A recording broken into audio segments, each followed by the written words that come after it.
Go up and handle the smoke. You started this fire. Really? Next week, I want to see if you can show up and handle the smoke. Well, Facebook Live is handling the smoke right now. We are live. Oh, Smiz Oak. Wait, you didn't want It's us legal. You didn't want us to be live soon. Oh, I'll be live. I'm all day live, baby. Let me just share this along. 24/7. Is that what that is? Hold on. What's that? Are you whispering?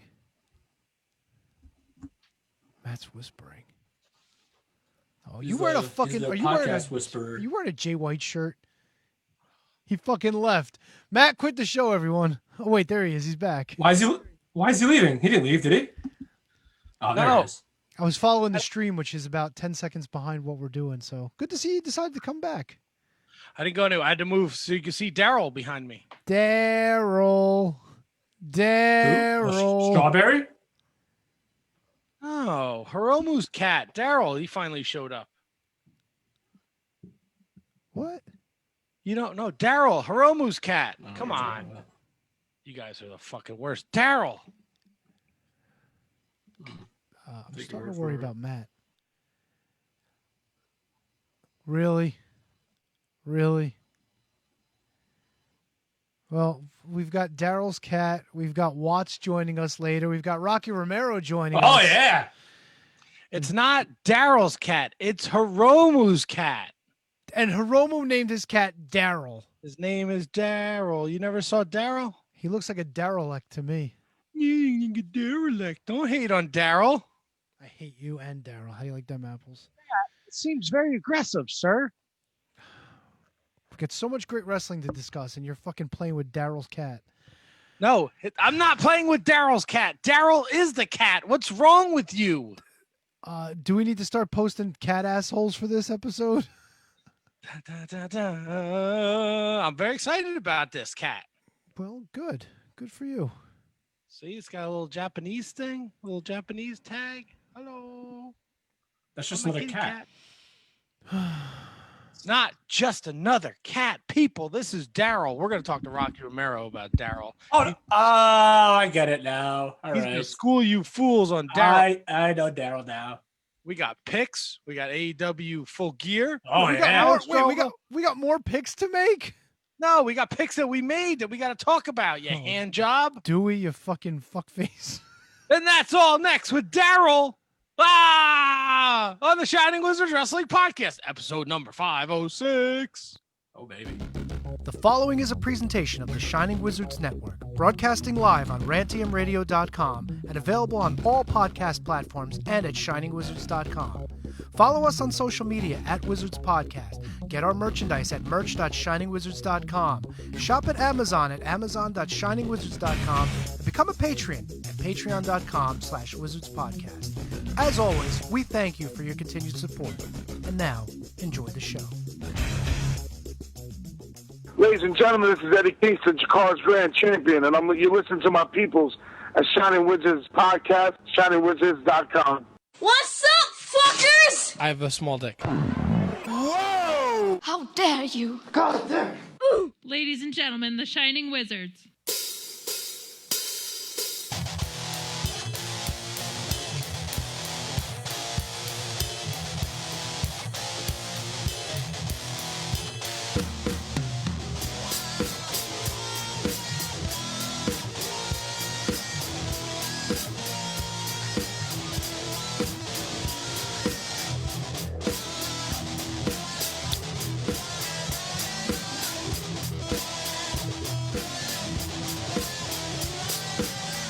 Episode 506. We got Watts tonight. We got Rocky Romero tonight. We got Matt drinking something and Kevin disappearing. It's the Shining Wizards. Once again, live on the Facebook, where, of course, it's Wrestling Talk. And talk about wrestling. I'm Tony. I'm Matt. Hey, JG. I kind of like it. What's going on, boys? Oh, living the dream, buddy. Living the dream, my man. Always. Matt, you're stealing my mustache gimmick? What's going on over there? No, not stealing any gimmicks. Sometimes I let my facial hair get like way out of control, and I have to really trim it. That's like a Harley Race Triple H type thing you got going on there. I think it's just the lighting. There's full hair there. It's not under the chinny chin chin. There's not. That's a Triple H Evolution cut right there, buddy. Ugh. Oh yeah, Kevin. I want to let you know it takes a very brave man to go on any type of video wearing a Jets hat. So I tip my cap to you, sir.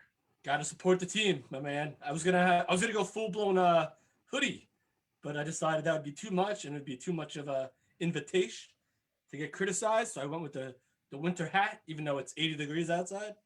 So I think it's at a point where you just kind of feel bad for the Jets fan. listen, we're used to it. It's our life. It's our life story. I feel bad for you. I mean, you got a nice little win yesterday with your fins up Dolphins. Tua, baby. It's Tua time. He's 2-0.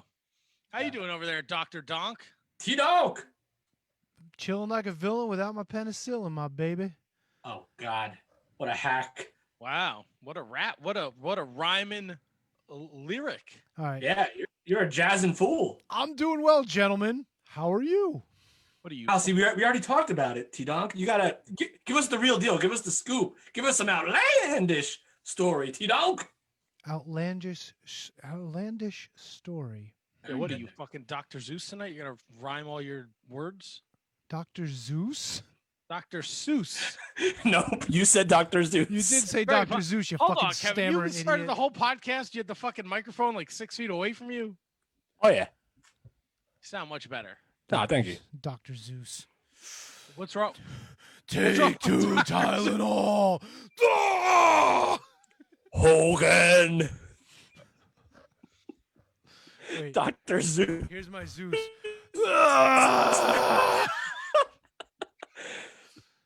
Oh, shit. I wish I had my lawnmower. I would shave the Z in the side of my head. The ZZ, I'll cut you out of you, show you all the black stuff you got in there. It's all right. Matt already has one on his face. How come he goes from Zeus to D-Gangster? They couldn't find a better gimmick for him, a better name? Z Gangsta. Yeah, and listen, they also named Jeep Oh, Swenson God. the Ultimate Solution. So, these aren't the greatest fucking people naming. Look at the history of characters being named in WCW, and you're worried about Z Gangsta? I think that's on the shorter end of like bad gimmicks. Didn't they do like a running change with his name, the Ultimate Solution? Yeah, like the Ultimate Weapon or some Yeah. nonsense like that. Like, yeah. Matt, do you remember what that was from What? when those guys showed up in WCW? Was that with Master P's people? See, with Master P's people? Oh, no, you're way off. You're way off. That was the alliance to end Hulkamania. With the Dungeon of Doom and Yes, company? sort of, And yeah. Ric Flair and Arn Anderson. Yes. And The three-level cage match. of the 75 jabrones they brought in for that match, Ric Flair has to do the honors to the Hulkster. Good Lord. Yeah, because they were saving Z Gangsta for another return bout down the road. Listen, what? But the ultimate option. He could. What? You never saw him again anywhere. Ridiculous. Ever. He probably thought he was going to lose out on some Friday sequel money if Debo fucking had a job to the Hulkster. Who knows? Those Hollywood types. Listen, he did a whole lot of jobbing elsewhere. I'll tell you what. Fucking Zeus the Human Wrecking Machine as a child scared the ever-living shit out of me. And I seriously thought that he was going to destroy Hulkamania. When he is on the fucking standing at the steps of the cage, when Hogan's coming in for his match against the Boss Man, and he's just fucking pounding him on his back, and the Hulkster's on like a knee. I was like, oh my God! I kind of felt the same way. Of course, I'm a little older than you. However, with hindsight 2020 and all, Hulk Hogan gets his ass beat by Zeus and still figures out a way to beat the big boss man in a steel cage match, for Christ's sakes. Come on. Did you see those forearms Dr. Zeus was laying in there? They weren't that great. I don't know, man. I heard during the filming of No Holds Barred, he was extra stiff. There was heat between them already, so. Who would you rather face, Dr. Zeus or Rocky Balboa?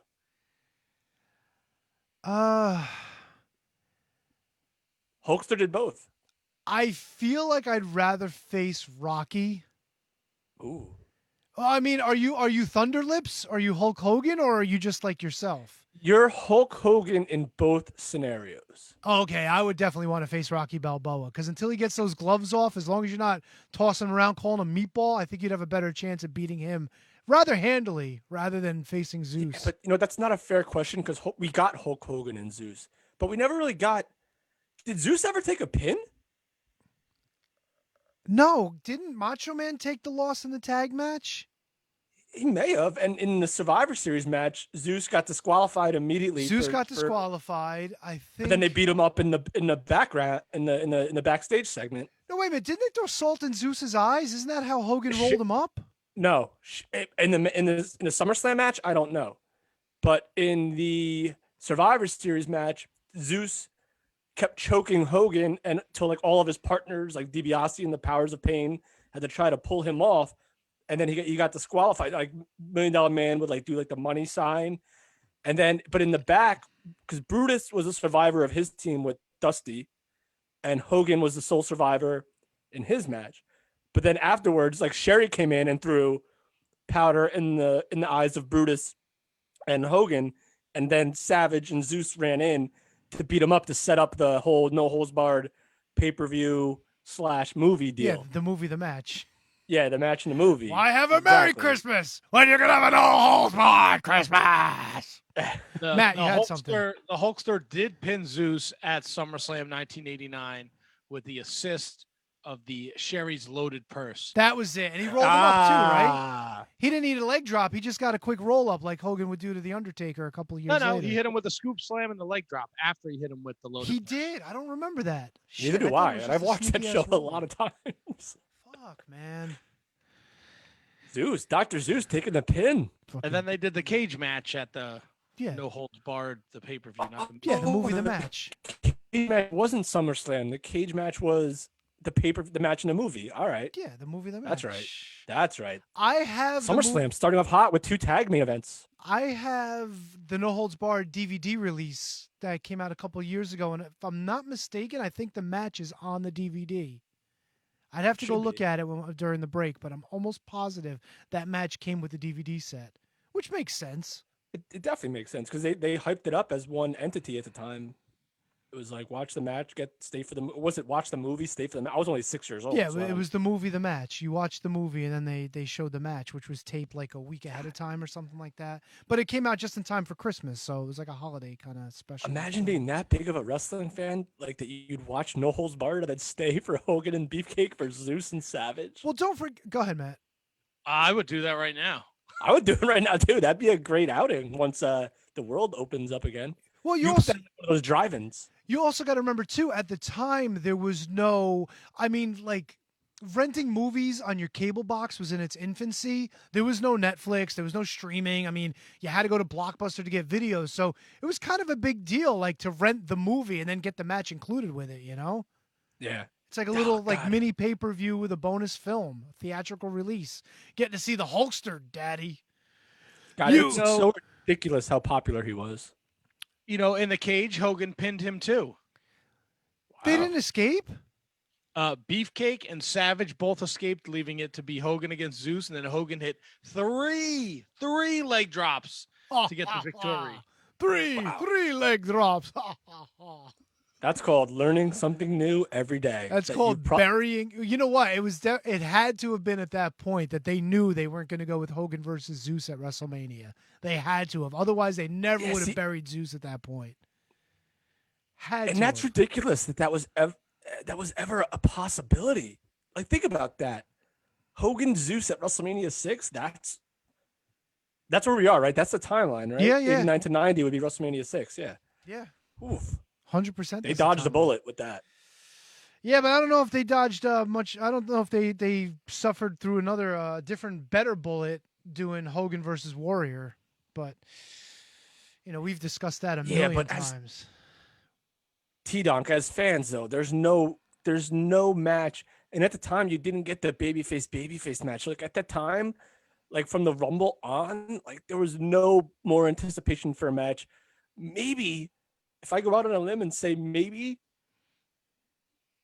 oh, God, Rock Hogan maybe we haven't seen such an anticipation, and ironically, both in Toronto. Yeah, fair enough. The only question you always have to ask with Hogan and Warrior was, then what? They never planned for what was going to happen after WrestleMania 6. They really didn't. They brought back Rick Rude. You know what I'm saying? Like, Hogan didn't go out as a defeated babyface. Hogan went out to another babyface. Now, had Hogan, I don't know, he had lost to somebody that was devilishly heelish, you know what I'm saying? And then the Warrior wins the title, overcoming the heel the way Hogan always did. Maybe it would have been different. And we talked about this to death too, about how even though Hogan he went away for a little bit, but he stuck around. Like, he definitely stuck around. His feuds were more hyped than Warriors were. You know what I mean? Like the Hogan Earthquake stuff was the main focus, overshadowed everything that Warrior had to do. And we talked about that for a long time. But who would you have put in there if it wasn't Warrior at the time? Look, I don't think it would have been Rude. I would have done Rude. Rude never screamed. Maybe it was just because when I saw him, he was already mid-card. Like, he doesn't scream Hulk Hogan main event to me. What about Macho Perfect? King? Perfect. No, I don't see that either. Really? What about a return with Macho King? He gets his WrestleMania 5 win back. See, that's a Mania main event to me. I would have done that. So have Macho beat him at, say, Royal Rumble and then let the Warrior win at WrestleMania 6? No, Macho Hogan rematch.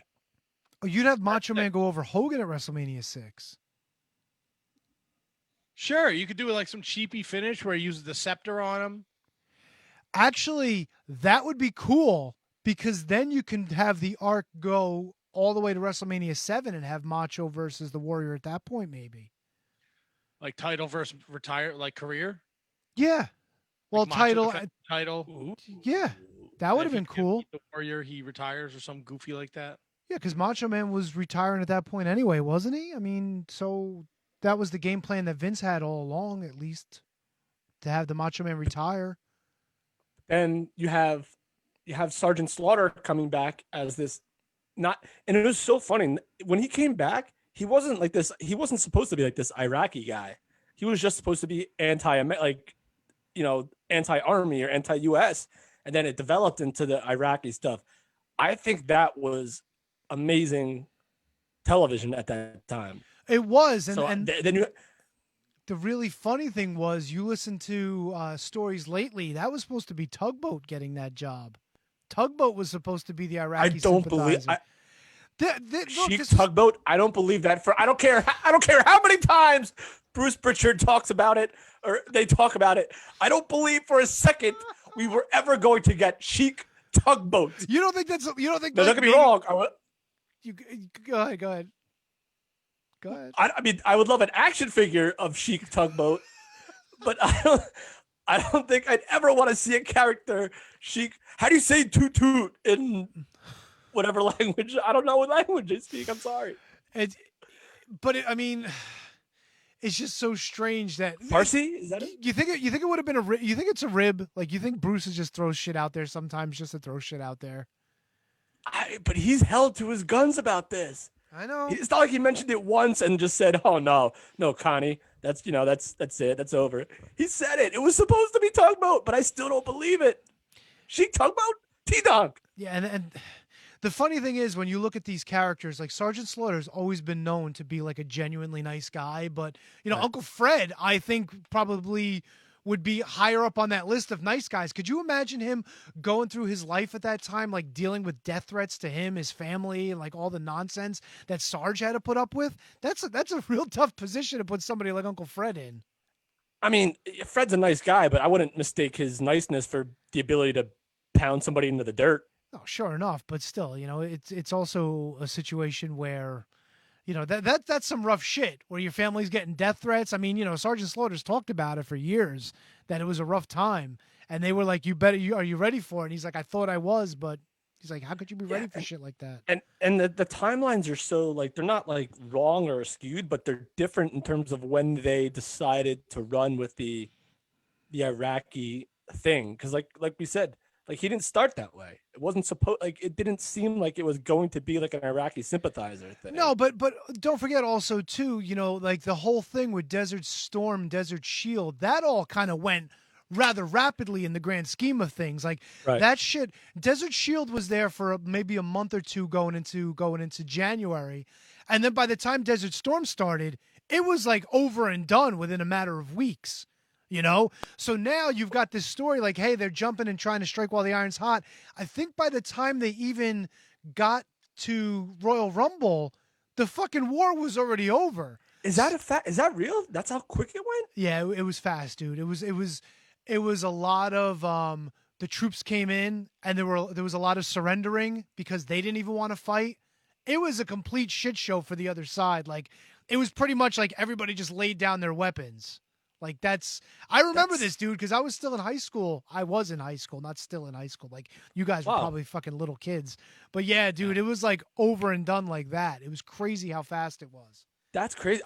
I remember even as a kid, I remember watching it on the news, and maybe because I was so young, it just seemed like it was so long, but I guess it wasn't. I mean, you would know better than me. Yeah, well, don't forget, they also stood there for a long time as well. There was stuff after that and whatnot. But in terms of actual, like Desert Storm is starting and we're going into battle, that was it, dude. Like, it was literally that fast. So now it even makes you like consider more the fact that they moved WrestleMania because they were worried about the safety. Like the Super Bowl, I get. The Super Bowl they were worried about. They had the jets going around and whatnot. There was talk about delaying the Super Bowl. But by the time that all happened, it was fucking over and done. It really was. So like when they say, oh, we had to move it for safety purposes, really. I don't hate that main event. Like Sergeant Slaughter to me back then, and we're going deep into the weeds on this topic, which is awesome, by the way. But Sergeant Slaughter to me, like I was way young for his like first real G.I. Joe. Like, I mean, we know about it now. So the first time I really got introduced to Sergeant Slaughter was mega heel dirtbag Slaughter. So he came across, other than slightly out of shape, baldishy guy, he seemed like a main eventer to me, and that to me was a WrestleMania main event. It helped that you had Savage and Warrior there too. So I loved everything about that story, man. Yeah, it was good stuff. But we're going to get to better stuff right now because joining us on the hotline is our first guest for the evening. There he is. Mr. Watts, how are you tonight, sir? Hey, guys. I was, for some reason, my laptop here wasn't computing anything. So I'm on my phone. Didn't mean to be on my phone, but this is how it is for right now until this Mac figures itself out. Hey, that's fine. We're still figuring it out too, man. So it's all good. It's all good. How else you doing tonight aside from the technical issues? Good, man. Just getting the car worked on a little bit. Other than that, it's been a pretty relaxing day.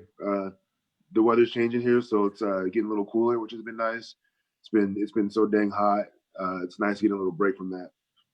Of course, yeah. We've actually been getting some hot weather here ourselves. We were dipping into the 30s last week, and this past weekend it's been up in the 70s. I think it even hit 80 yesterday and today. So yeah, it's been getting gross. It's November, dude. Like the leaves are outside. People are putting pumpkins and stalks and stuff in front of their house, getting ready for Thanksgiving, and it's summertime. It's real. Man. That's right. Yeah, I'm so ready for it. I'm so ready for it. It's just for those joining us via the live rantiumradio.com. We were joined by Watts. You know him as Eric Watts, but he is Watts. He's been on AEW Dark, Championship Wrestling from Hollywood, United Wrestling Network. If you're like an old school Tough Enough guy like Kevin is, Mr. Watts here was on Tough Enough. A lot to unpack, and I'm just going to get it out of the way now. There you go. United Wrestling Network Championship Tournament. They gave some cockamamie reason why you weren't involved last Tuesday night. They didn't really explain it so well. So from the horse's mouth, why did you get bumped from the tournament? Because I liked you as a dark horse. If I for those out there, they haven't seen your work. You're a big, strapping bulk of a man. You move like a cat. I thought you were a shoo-in for this tournament. And then they pulled the rug out from underneath you, which I thought was a bunch of horse shit. Yeah. If we're just being honest, it was a scheduling conflict.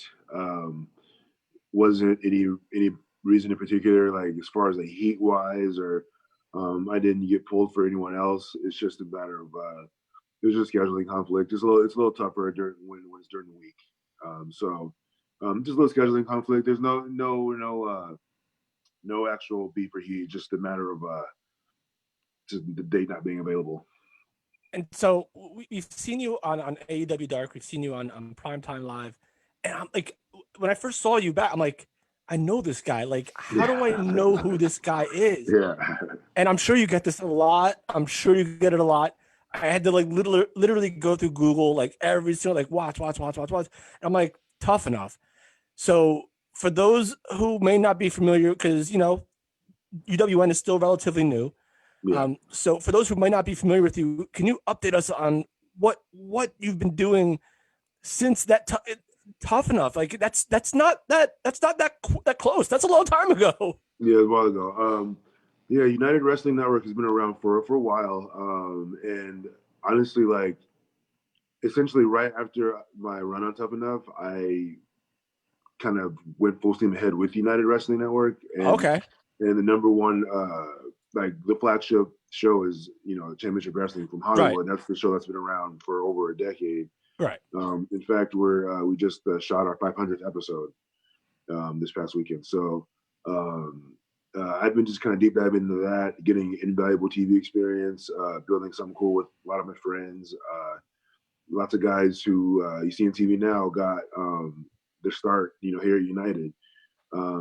So it's nice to be able to see all that stuff happen and have it happen for myself as well. And that's amazing. And I may have misspoke in terms of the duration of how long it's been around, but in terms of in this day and age where you see so many different wrestling networks being streamed and this and that, it's available way more now than it has been in forever. So how does that make you feel in terms of your exposure and what you've been able to accomplish in that Championship Wrestling from Hollywood family? Man, honestly, dude, it's like I'm happy that, you know, we live in the era of gifts, you know, GIFs, or however you want to say it. I say gift, some say GIF. We live in the GIF era, and there's so many opportunities now where, like, when I started, you know, it was like PWG, WWE, and like TNA maybe. New Japan was the big thing. But now there's so many different companies that guys can go work, and it's like such a better opportunity. It's so much better now than it used to be. No, it's been, I feel like it's been great for me this past few years, especially, kind of, you know, jumping in that wave that's of momentum that's been carrying indie wrestling. You're talking about momentum, and I know it's kind of confusing, and I'll apologize for Kevin, but when you see United Wrestling Network and you see now like Primetime Live, it's kind of like, correct me if I'm wrong, everything kind of under the Dave Marquez banner, where like now like this whole Primetime Live, it's like, yeah, it's Championship Wrestling from Florida, but you guys are also, you've been bringing in, you know, other promotions as well, including the National Wrestling Alliance. I mean, am I kind of on the right track with that? Right. So Primetime Live is in fact a United branded show. I know United does work in partnership with NWA, always has, probably always will. Yeah, it's definitely like United, Hollywood. That's Marquez. Like that's, you know, he runs those. Those are his. Same with the Championship Wrestling from Arizona. You know, it's under the United umbrella as well. I think we have some stuff with Nevada coming up soon. I know we have our show out in Memphis. Just it's a Championship Wrestling, and that's what it's called over there. And yeah, so the United brand is expanding, and we're getting guys in like Chris Dickinson, guys like you know, Zicky Dice, you know, kind of really, you know, kind of in your face, you know, guys who are blowing up in the indies. We're bringing those kinds of guys in now, which I think is really good for the brand. So let's talk about those guys for a second. I mean, I've been all in with Primetime Live from the first episode, so I'm familiar with the fact that you got to work with Eli Drake in one of the earlier episodes. You were actually involved in the tag match with the Pope against Zicky Dice and Effie, and you guys are getting some huge exposure now because of the fact that this show weeklies on pay-per-view, and it's actually at a great price point where a lot of people can, what's going on? Let me check out Primetime this week, like throw down the $10, or I've been getting the package deals because I kind of like to save a It's couple just of bucks. $8. Yeah, it's Exactly. cheap. Yeah, like honestly, like I know lots of people turn their noses up at the idea of paying, $8 a week to watch wrestling, but it's like, think about it. Back when things were normal, people would spend hundreds of dollars at wrestling shows between merch and food and beers or whatever, and they do that 2 or 3 times a week, for multiple shows. So it's like $8 a week, during a pandemic isn't really going to hurt, the bottom line too much. So I think it's a good business model, and I think it's been great for all of us just getting to wrestle that pay-per-view, just getting that experience because with Hollywood and Arizona and everything else, it's all like pre-taped, recorded. Nothing's live. So Primetime Live has forced everyone to up their game because the proof's like right there. Like there's no cutting, there's no editing, there's no saving it. If you blow it, you blow it. So it's nice having that extra pressure. We're on the line with Eric Watts at Darth. Jesus.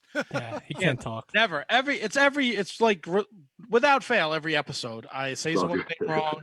So don't take it personally. I'm just an idiot. At Darth Watts on the Twitter machine, at the Big Watts on Instagram. Give him a follow. We're talking all things Eric Watts and the name Eric Watts. How often do you get you're not related to the Bill Watts and the Eric Watts from the 90s, are you? Right. I think people know the answer to that question. Like while they're asking it, they know. It's like, all right, sure, get it out. It's like I bet like the Allstate dude, whenever he's checking out at a supermarket, there's always gonna be people there who be like, say it, say Allstate, say you're in good hands. You know what I mean? Like it's just they just want to hear me say it, Like, no, it's not my dad. But yes, that is actually my legal name. That is my name. My dad's name was Eric also. So Eric Watts is my name. I tried my hardest to get away from the Eric part, but when Tough Enough came out, that kind of revealed my actual first name, and then and just doing other stuff here and there. Like people haven't forgotten that my name is Eric, But I try to, when I wrestle, it's just Watts, all caps. Well, you're definitely, in my opinion, I think you're a lot better than the other Eric Watts. So well, I'm just going to leave that there on the table. Kevin, I know you wanted to ask something. Yeah, we try to say we'll make it quick. We don't want to keep you all night, but every conversation just brings up another question. Sure.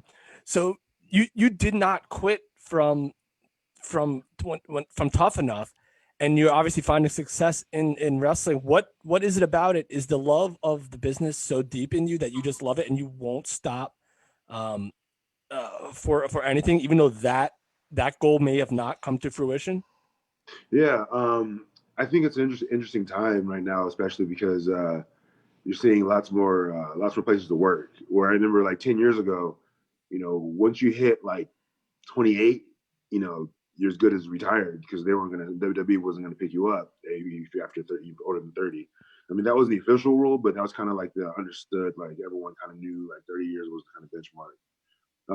But now it's like dudes are getting jobs later in their careers, which has been cool to see for guys like me who've been grinding for a long time and kind of flown under the radar. Lots of that my own doing. I did go back to college and finish my degree out after Tough Enough, so that kind of like pulled me a little bit under the radar a little bit because I wouldn't be able to wrestle as much and do as much because I wanted to finish that bachelor's out, which I did.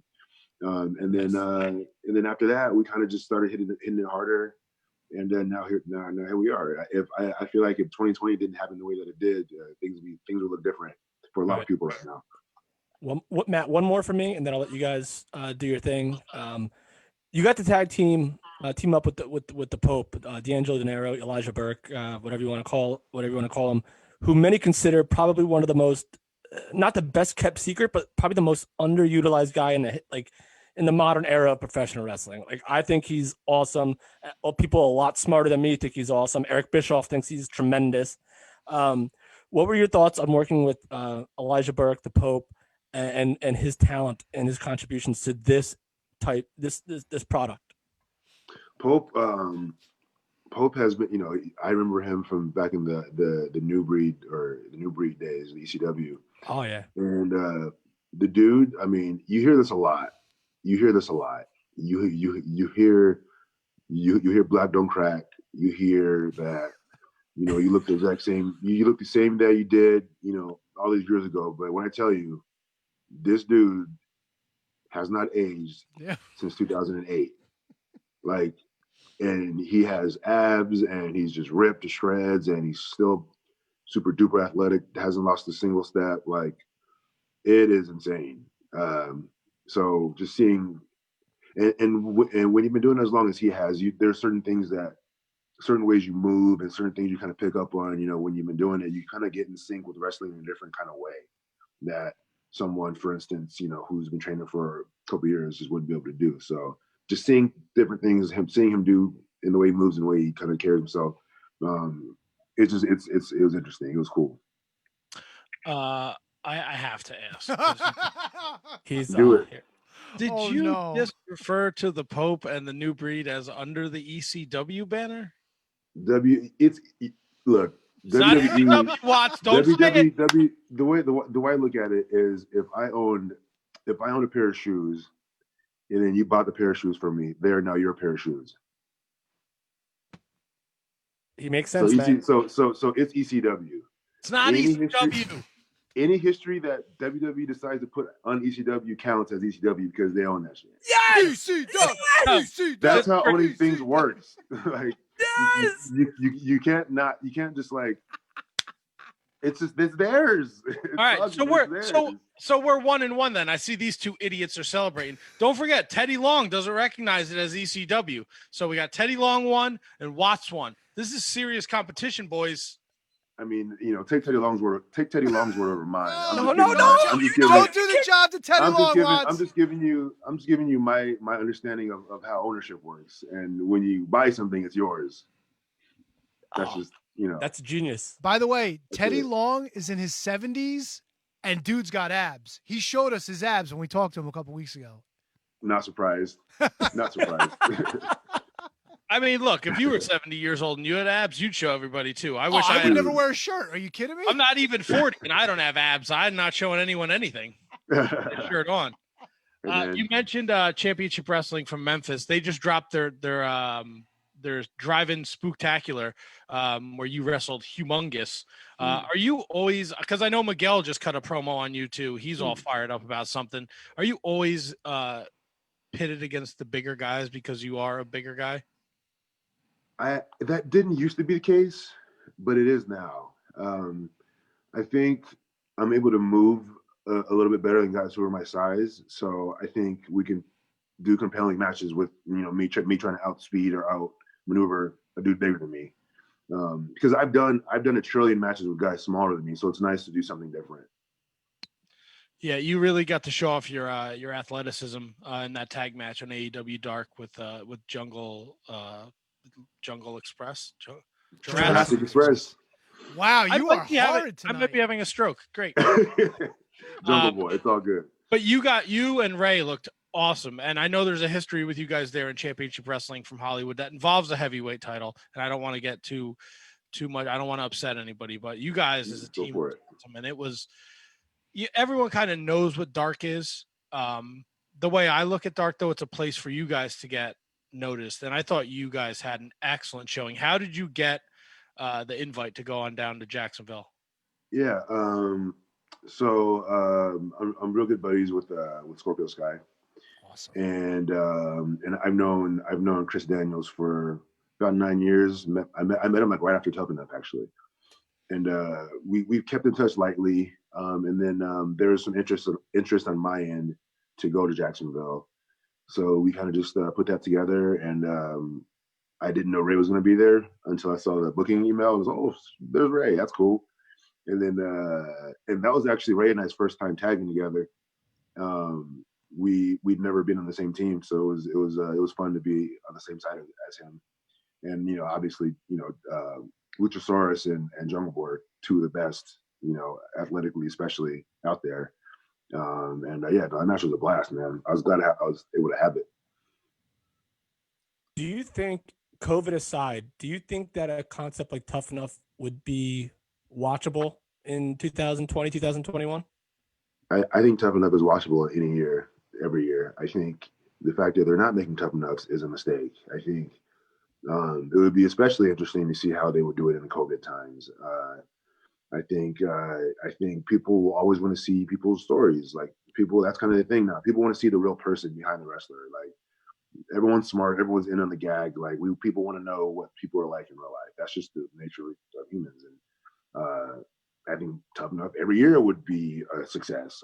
But maybe it's a lot of work. I don't know. And do you think that maybe another company could take advantage of the fact that WWE is not doing it and maybe produce something of their own, whether it's United Wrestling or whether it's AEW? Do you think that there's a market there for the product? I think there's definitely a market for Tough Enough for a major company. Absolutely. It's crazy to me that there isn't a show like that right now. And this will be the last one for me, Matt. Tony, I'm sorry. Sorry, man. Keep it going. Recently, we just saw on AEW Full Gear, we saw Don Callis from Impact there. And we've seen a lot of guys under this NWA banner, guys and girls appear on AEW. And there seems to be a lot of breaking down of boundaries between certain companies. Do you find that to be beneficial? And do you think we will see more of that in the future? I think it's amazing. I think true diehard wrestling fans, with one thing that I know they all do is they all fantasy book, and I think like now more than ever, we have potential to get some real fantasy matches going on between two rival promotions. That's kind of like I don't know how much Fire Pro you guys play, but like it's cool. It's cool having like all the different rosters and all different companies and all that. So like I think if other companies work together, it can only be beneficial for the business as a whole. So I've got two more for you, Watts, and I promise, Matt, then I'll wrap it for you. Oh, you're good. You're good. This is going really well. No, because I see him wanting to jump in, and I know it's like I got more questions. So we're down to the final four to crown the new UWN World Champion. Who do you think has the inside track to win the thing, and who do you want to face for that championship? Well, momentum-wise, it's hard for me to pick against Dickinson. But as far as like feel-good story-wise, it's hard for me to pick against Mike Bennett. I think that dude has been through so much stuff like over the last few years, and most of it is people on the internet tweeting at him hurtful, garbage type stuff. So I think he's kind of like my head tells me Dickinson, but like my heart tells me Bennett. Which guy would you rather face for the championship? Because you're getting that title opportunity soon. Yeah, as far as I'm concerned, man, it should be I'd be in the finals, but things didn't work out. But I think only because I've been kind of seeing him kind of kill everyone is Dickinson.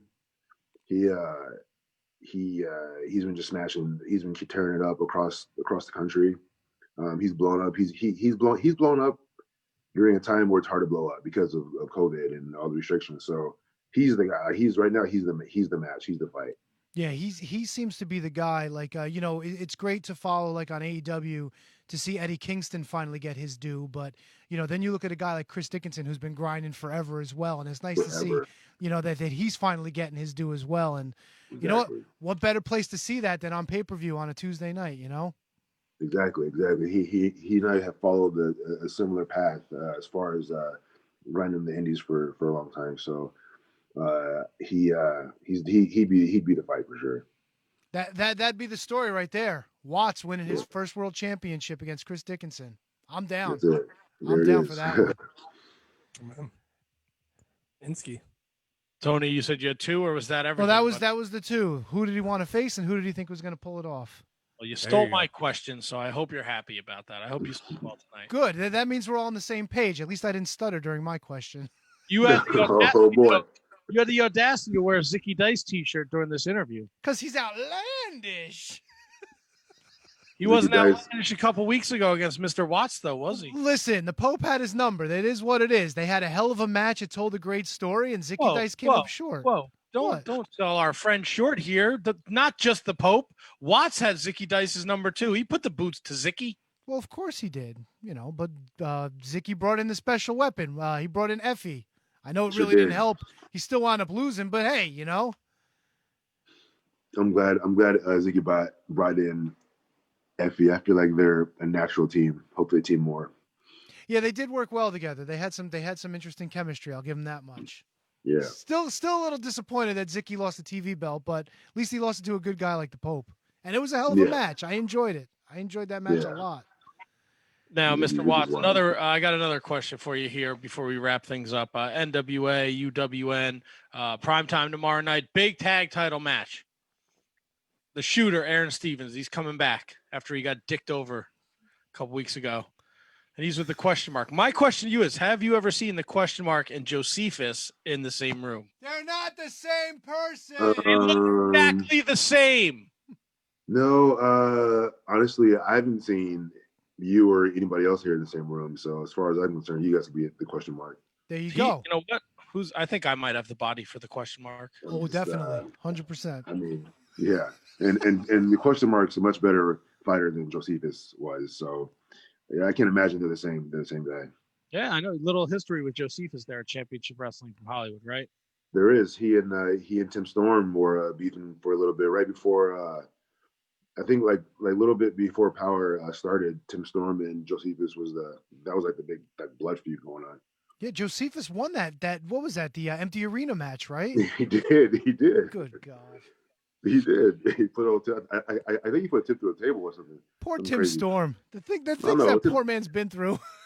Sweetest man. That's the sweetest man on the planet. And can't nobody tell me otherwise. Tim Storm is a sweetheart. Needs to be treasured and protected at all costs. I think my favorite moment during the Carneyland experiment was the interview he did with his mother, sitting on the front porch together, talking about his career and his life and all that. That was some good stuff. Mama Storm, she rules. Oh, Mr. Watts, it's been an absolute pleasure. We look forward to what you do on the UWN and Championship Wrestling from Hollywood. Appreciate you guys. You're not on Prime Time Live tomorrow night. Hopefully, they announce something the week after, because I feel like we've just started to get to know Watts for us on the East Coast who haven't been super familiar with Championship Wrestling from Hollywood and all the affiliates. And I hope to see you on AEW Dark and Dynamite someday, because you are awesome, man. I'm a big fan. I love the look. Fans.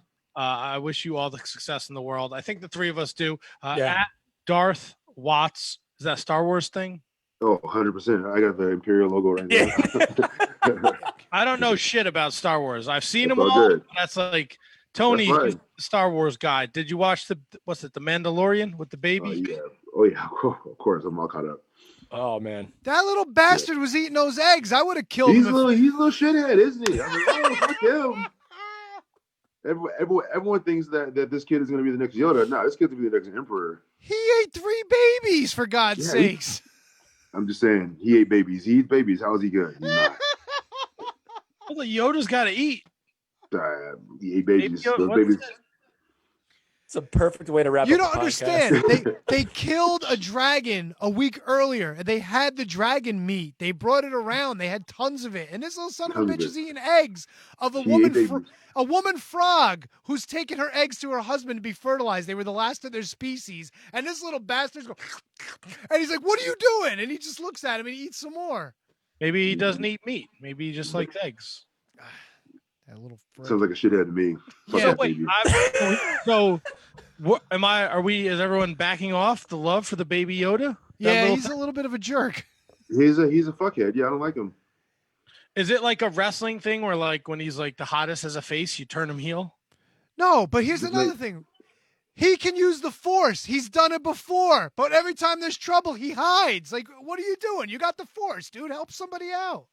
Well, he's still a kid. He may not know how to use it yet. But what he can control is what he eats, and he's a shithead for eating babies. Yeah, 100%. Where does this fall in the Star Wars timeline? It's right after Return of the Jedi. Yeah. Because a lot of the story is based around like the Republic is back. Tony, do you think he's asking you? He is. He's right. He's right. Yeah. No, this is cool. We're talking Yeah, about. I love Star Wars talk. we're chilling. We're talking here, Kev. Yeah, Yeah, but Relax. we want to hear the guests talk about it, not you. All right, then tell us more about the Jets losing ways, Kev. Oh, Oh, don't dare. we're Jets. Are you a Poor Jets fan? Jets, man. You're not a Poor Jets fan, are you? No, I just feel bad for the Jets, man. I think they just get a lot of crap thrown their way. See, everybody feels. Well, bad. I mean, we deserve a lot of it. It's rough. It's rough. It's a big market. This team just doesn't do well. Yep. I mean, Just can't get a quarterback to save your life. Yep. I mean, I think we got the quarterback. I think we got the terrible coach that just doesn't know how. He's supposed to be a quarterback, quote unquote guru or whisperer or whatever you want to say. And the only success story he had was probably the greatest quarterback of all time, Peyton Manning. Don't get me started. I think your first mistake was drafting a USC quarterback. That's the first mistake. Well, yeah, we made that mistake. That never works. We made that mistake before. Yeah. Don't draft USC quarterbacks. I'll tell you what, I've seen a lot of intense things in my life. The most intense things I've ever seen was a game of Star Wars Trivial Pursuit. No. I was just there at the house, like almost a fist fight. And I don't know shit about the Dagobahs, none of that weirdness. It's just not my wheelhouse. Again, I've seen all the movies, but I can't tell you shit from Shinola about like the backstory. Man, it was an intense Star Wars Trivial Pursuit. It's serious. I've seen it in action myself. Yeah, it could get pretty dirty very quickly. So are you on the dark side, Watts? Or are you a Jedi? You with the Force? I'm a big fan of the Empire. I think they're efficient. They run business well, and things were peaceful when they're in charge. The second they lost power, that's when all the crap started. And this little shit started eating all these things. That's it. A little shithead eating babies. See what happens? Is it? All right, I'm in now. Now I kind of feel like I should be a fan of this Yoda guy. It's not even though. I might be in on Star Wars now. Guys, shitheads eating babies. Watts, top 5. Top 5 guest of all time. All right, Mr. Watts, it has been an absolute pleasure. At Darth Watts on Twitter, give him a follow. The Big Watts on the Instagram and Facebook.com/Big Watts. Anything you want to say before you leave us, sir? Yeah, just even if you think the virus is real or not, please wear a mask, because just in case it is real, it would suck for you to get sick. Thank you. Yeah. No, that's the best message that you could have ever possibly left everyone with. 100% with you. Yeah, 100%, man. All right, gentlemen. Watts, thanks again for joining us, my friend. Be well and all success in the world to you. Don't eat the frog eggs. Don't eat the frog lady's eggs. Fuck that kid. Yeah, fuck that kid. I like that. See, I'm down. Fucking get out of here, you fucking little goblin, you little shithead goblin. Fuck that kid. Oh, he got out of here. Fuck that. He got out of here quick too. Love it. That's, you know what? It's upsetting. He ate some lady's eggs. 3 of them. That little fucker. I don't even know what this man. I've never seen 1 second of Mandalorian. Yeah, motherfucker, yeah! But I have this beautiful Stone Cold Steve Austin Broken Skull IPA. Is that beer from El Segundo? Oh, baby. I found them. Oh, it's delicious. It's my brother found it, actually, and he gave me a little tipski to where to find it in the mean streets of West Orange, New Jersey. So I found it. There's a plethora. So I will have some Stone Cold IPAs for the near future. Nice. I'm not a big IPA guy either, but this is great. You know, when I got some adult beverages for myself Saturday night. Oh. I got a little late start to the Full Gear pay-per-view, but there was a change in my work schedule, so it allowed me to watch AEW Full Gear in its entirety.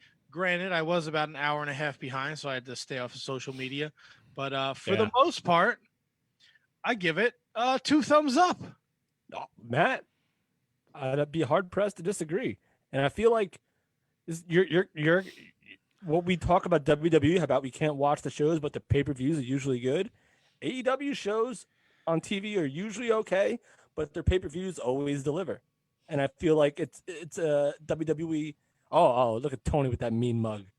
Tony, if you guys watch us on Facebook, please. If you're listening live on Rantium Radio, watch us on Facebook because you get the entire experience of what Tony is going through right now in his head about what his thoughts on AEW.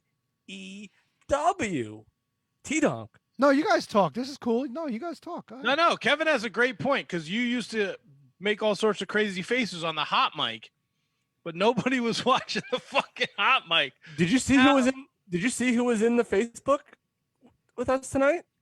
I did not. Jamie Miller. He was, but someone else was too. I don't know if I mean, I guess I can say it because he was in it.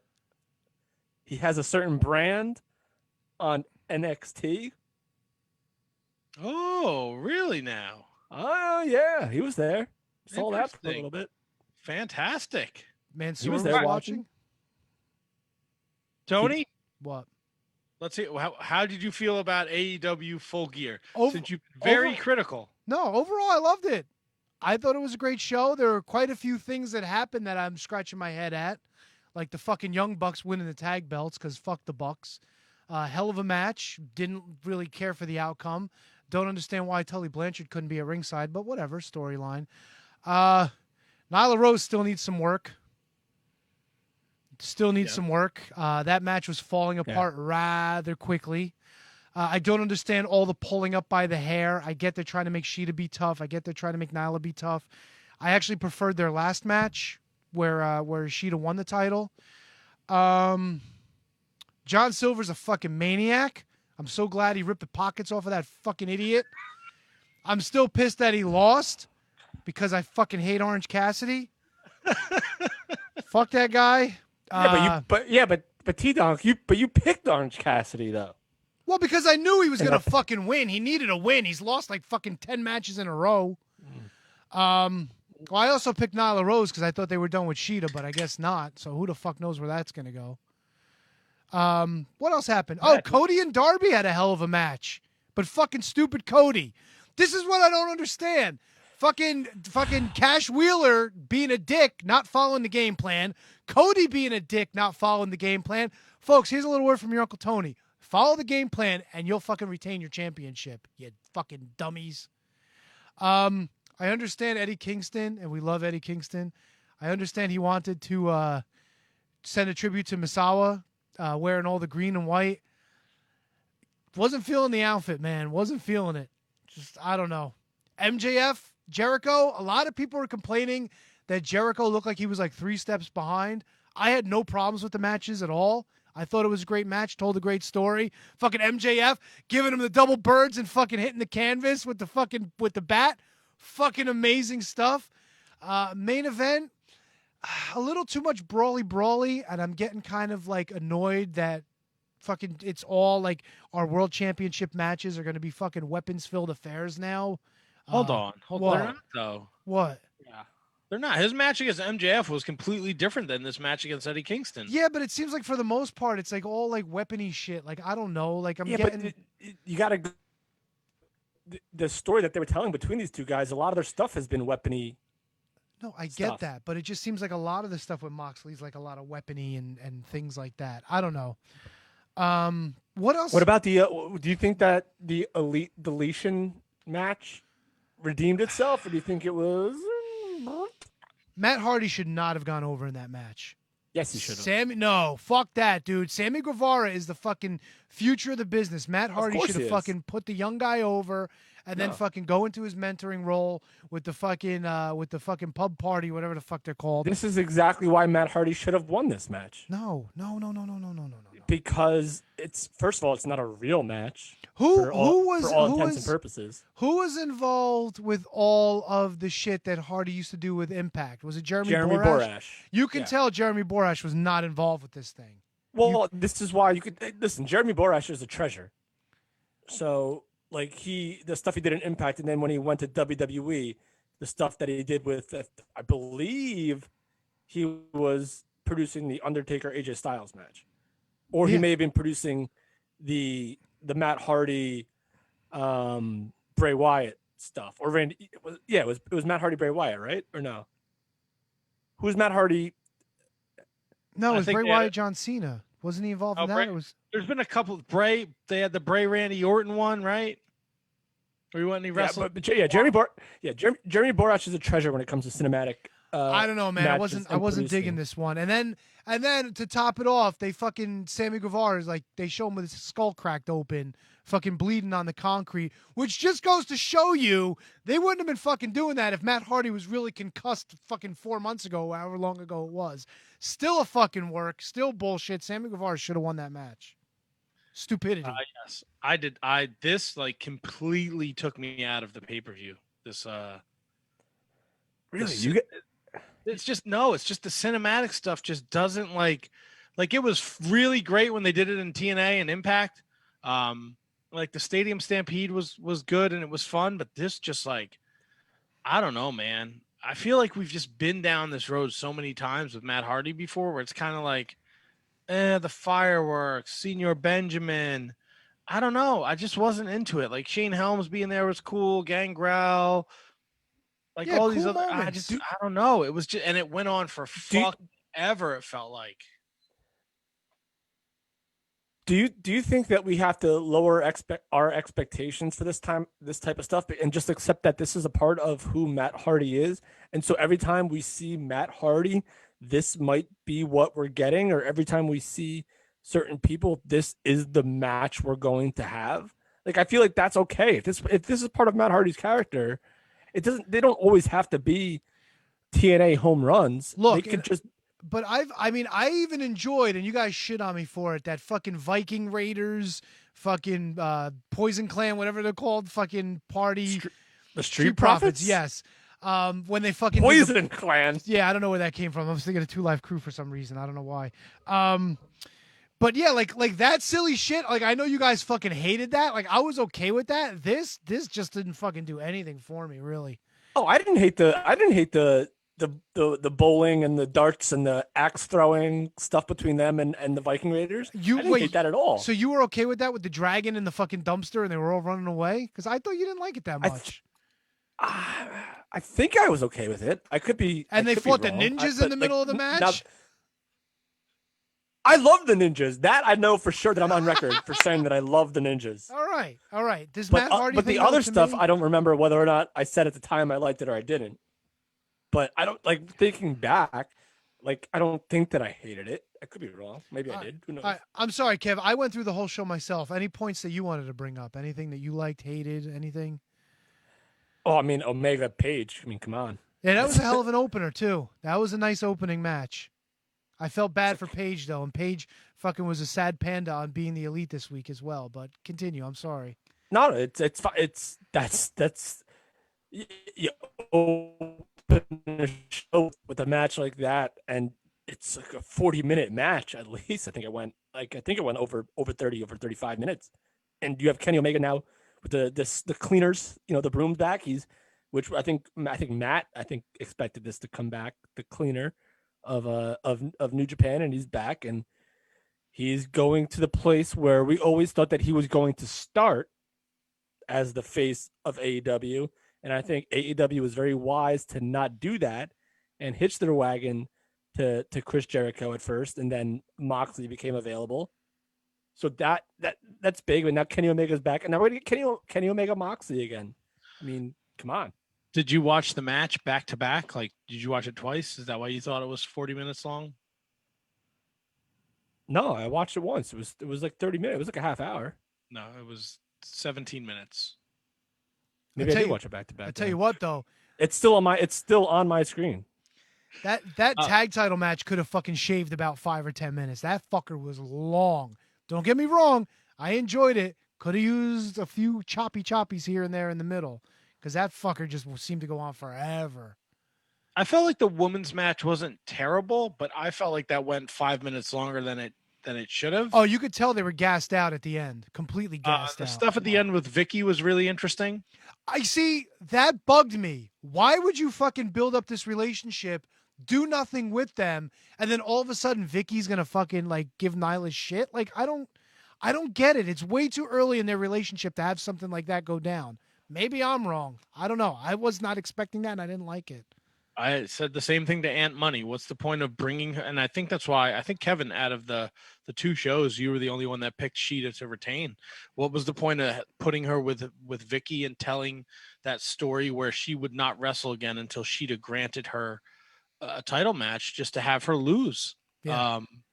I just don't think it was time to take the belt off Sheeta. And I don't think Nyla is the person that's going to do it. What's next then? Who's next? I think the money is, believe it or not, I believe the money is in her and more of her and Thunder Rosa. Yeah, but Thunder Rosa was involved in the pre-show match. Yeah.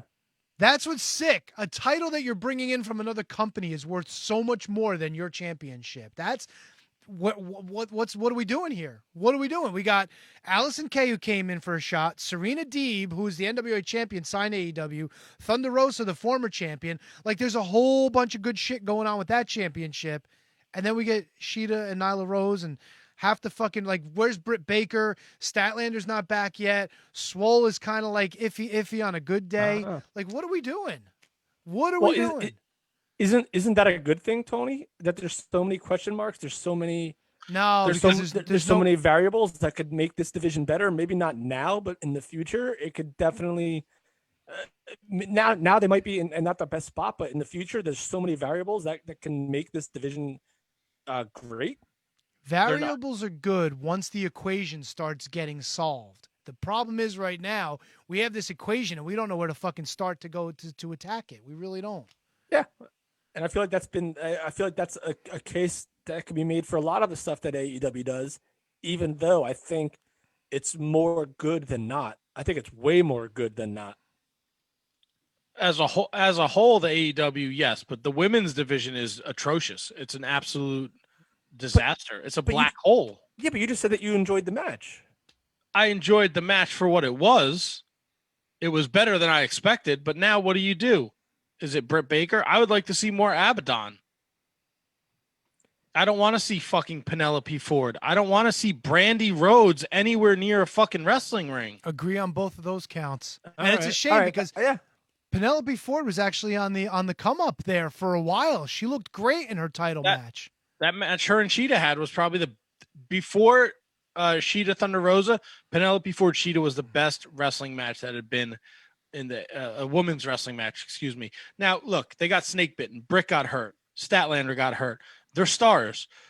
Is Britt taking the title off of Sheeta? Is that where the money's at? I don't know. I think so. The division's so, like, I know there's like a bunch of fans out there that love like Japanese women's wrestling. Like, I just don't fucking get it. I don't get Kerry Sane. I don't get Io Shirai. I just don't get them. I don't get Rio. Like, her winning the AEW Women's Championship from Jump Street, I just didn't get it. Well, that was Kenny's girl. That's why. I know, but that, Sheeta, she's a little bigger than Rio, so I kind of can like buy into that. But like Rio's like 100 pounds soaking wet. I don't even think she's 100 pounds. Like putting all your eggs in this Japanese women's basket, and like you had the Emi Sakura. I don't rate her at all. Like, I don't really think that's good. And I've watched her, regular matches. I've watched her with the Choco Pro stuff. I think she's out of shape. And I mean, it could be because she's an older woman. Like, she's been doing this for a long time. Maybe some of her younger stuff, she was better. But right now, she doesn't rate at all to me. Matt, you had something. What's a Choco Pro? Okay, so, God, I forget the name of the promotion that they're all involved in, but it's the one that Emi Sakahara and Rio but sorry, did I say it wrong? Emi Sakahara. It's pronounced Ico Pro. You gotta want it, Kevin. No, but anyway, so that's right. They own. I know I'm going to completely fuck this up. They own what amounts to a storefront in an area of Japan. It's called like Choco Corner or something like that. So all the shows they do there are called Choco Pro, and it's literally. Wait, I'll finish. It's literally like 2 wrestling mats inside like this little storefront. And they wrestle on the mats, and they open the window, so if somebody wants to go up to the top rope, they climb up on the window, and they jump off the window. There's no ropes, So it's a whole lot of like submissions and things like that. Men wrestle for this too, by the way. It's a lot of not a lot of intergender matches, but when the men wrestle, they do wrestle with this. Tony, I'm sorry, man. You gotta figure out something better to do with your time. No, this isn't a Discord, dude. This is I'm getting an education with this stuff. So yes, so to shorten, you gotta get out. You gotta get out. To shorten the answer, Matt, they do wrestle in a wrestling ring. They do have wrestling ring matches. However, they're also, because of everything I guess going on, they have this little Choco Pro kind of like side thing, and I forget the name of the damn promotion. It's called Choco Taco. It's an ice cream truck that comes by your house every day. Is it the people that makes the Choco sticks? No, it's not. It's not the Pocky people. It's not Pocky Pro. Oh, okay. Yeah, and Kevin, it's good that he is. We need to be well versed in all things professional wrestling. It's called Gato Move, GATOH Move. That's it, and then it's Choco Pro, and it takes place. It's a little chocolate area in Japan. I'll figure out where it is. Give me a minute. Like Baby Metal, give me chocolate. Give me chocolate. Nice. All right, well, let's go over some of the standings, Matt, before we talk more about. Matt, how do we do? There we go. That's what I was getting for. Is there a delay on your end, Kevin? I think there is. My internet sucks. Oh, okay. Tony, you had the worst record for AEW Full Gear at 5-4. Still respectable. Me and Kevin came in at 6-3. Kevin took Sheeta, that put him ahead. I took Darby Allin, that put me ahead. And then nobody took the Young Bucks. I also took Matt Hardy. Yes, and you took Matt Hardy. But you took Adam Page, too, which I thought was weird. I don't know why I did that. I don't know why you did that either. So Tony 5-4, me and Kevin 6-3. But again, the deletion thing I thought went a little long. It wasn't my cup of tea. The women's match was fine for what it was. I felt like it went a little long. I like the ending to the tag match because it made sense because they are I have bad internet. Matt has cats. I do. No flips, just fists. As Tony said before, alluding to Cody as well. He went outside of his game plan. And I think Cody's story is how he is sometimes he's like an obnoxious heel and he does shit because he can. When he got what he deserved. And the shit afterwards with Taz was great. Where Taz was like, "You two bitches, get in the back. Quit your fucking bitching." Was awesome. And we got a little something, a lot of spoons in the porridge going on over there with Willie Hobbs and Cody Rhodes and Ricky Starks and Brian Cage. I'm fucking done. I cannot wait for this Natural Nightmares Butcher and the Blade shit to be over with. Can you guys see this right now? I can see that. Okay, so this is called Ichigaya Chocolate Square. This is the little building. You'll recognize the young lady right there in the middle, don't you? I don't care. Nobody cares. Oh, I care. Shut up, Kevin. We care. Talk to us for a minute, or talk to somebody else. I don't know. Yeah, placate it, Kevin. Jesus? It's not all fucking AEW and TNA. Come on. So this is where it takes place. People wrestling in basements on whoopee cushions. No, and those guys in the background, that's actually an alleyway, and that's the window that they stand on when they want to jump off like the top rope and stuff. I fucking love Japanese people. It's fantastic. It's an alleyway where dudes just go and watch women wrestle. Yeah. No. It's an office. It looks like if you actually looked at the building, like if you watch one of those shows, it's like a storefront in this like Ichigaya Chocolate Square. That's what it's called. And that's the alleyway in between this building and the next building. So they just open the window. There's usually not a bunch of people taking pictures back there. I guess this was a special event that they did. But yeah, that's what they wrestle on. These two mattresses and stuff. It's pretty wild. Tony, who is that? I think it's Rio, isn't it? Yes. Thank you. It's been a while since I thought I was wrong for a second. But there you go. Wow, fantastic. So that's Gato Move doing their Choco Pro shows. So when they say Choco Pro, it's Gato Move doing the shows there. So there you go. Choco Pro. Somebody in the Discord is very happy that I put this lesson out for the people. It's all a learning experience here on the Shining Wizards Wrestling Podcast. Let me ask you guys, during the Eddie Kingston John Moxley match, was I the only one that thought they saw Chris Nowinski sitting in the crowd, or am I losing my mind? Chris Nowinski? You're not losing your mind. I didn't see him, but as soon as I got off the conference call with for the media press thing with Cody, he said that they were going right into a meeting with Chris Nowinski about concussion protocol. So I didn't notice Nowinski, but it wouldn't shock me at all that he was there. Yeah, he wasn't like on the sides with all the wrestlers, but he was kind of I guess underneath the hard camera. He was a couple rows back. I thought I noticed him during the main event. I did see Bowens there, by the way, too. He was front and center, baby. Yep. The newly signed Anthony Bowens and Max Caster. There you go. We talked about it last week, didn't we? We did on the Wednesday night show that Tony dropped into. Oh, that's right. I dropped in on Wednesday. I forgot about that. So, yeah. What were they called? The Allure? The Acclaimed. The Acclaim. Acclaimed. They'll be on Dark tomorrow night. And you know who else will be on Dark tomorrow night? Ooh, can I guess? You can guess. The Devon Twins. You are correct, sir. Ding, ding, ding. What? What are they called? Are they Top Flight? No, they're called TNT now, which is really fucking weird. And that Top Flight. I've never seen Devon's kids before. That Top Flight thing is not happening. What is Top Flight? What did I miss? The Young Bucks against the Top Flight. It's not happening now. So it was announced about, I don't know, 2:00 this afternoon that the Bucks were going to defend their titles against Top Flight. Top Flight is an independent tag team that's been on Dark a couple times. Then before we start the show, they redacted it, and they're going to give us Scorpio Sky and Sean Spears in its place. Oh, Scorpio versus Sean, not Scorpio and Sean teaming up. Correct. Scorpio versus Sean. No tag match. Oh. Well, isn't Matt Jackson really fucking legit banged up? He has a MCL and ACL tears, right? Or something like that? It's an MCL tear and then an ACL tear or sprain. They're not sure. Something like that, right?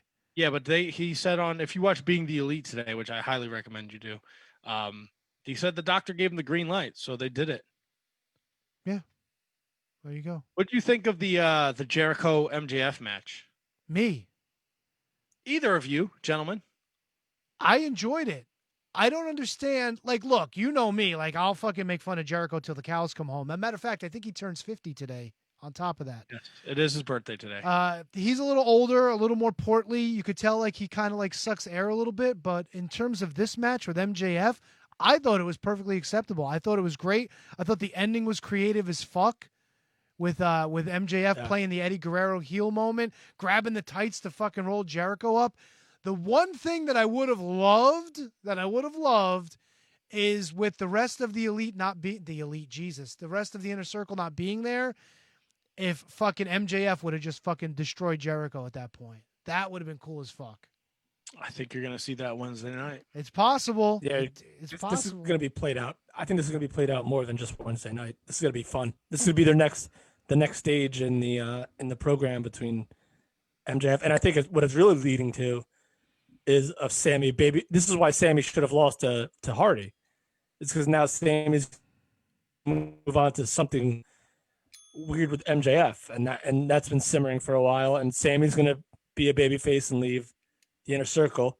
Just gut feeling. Nothing other than that. Is that I think they want Sammy to be a babyface. I don't know why, because he's such a good bad guy. He's such a fucking awesome little shit heel. Such a cocky little fucker. So Matt, how did we do on picks in total for Full Gear? Because I think,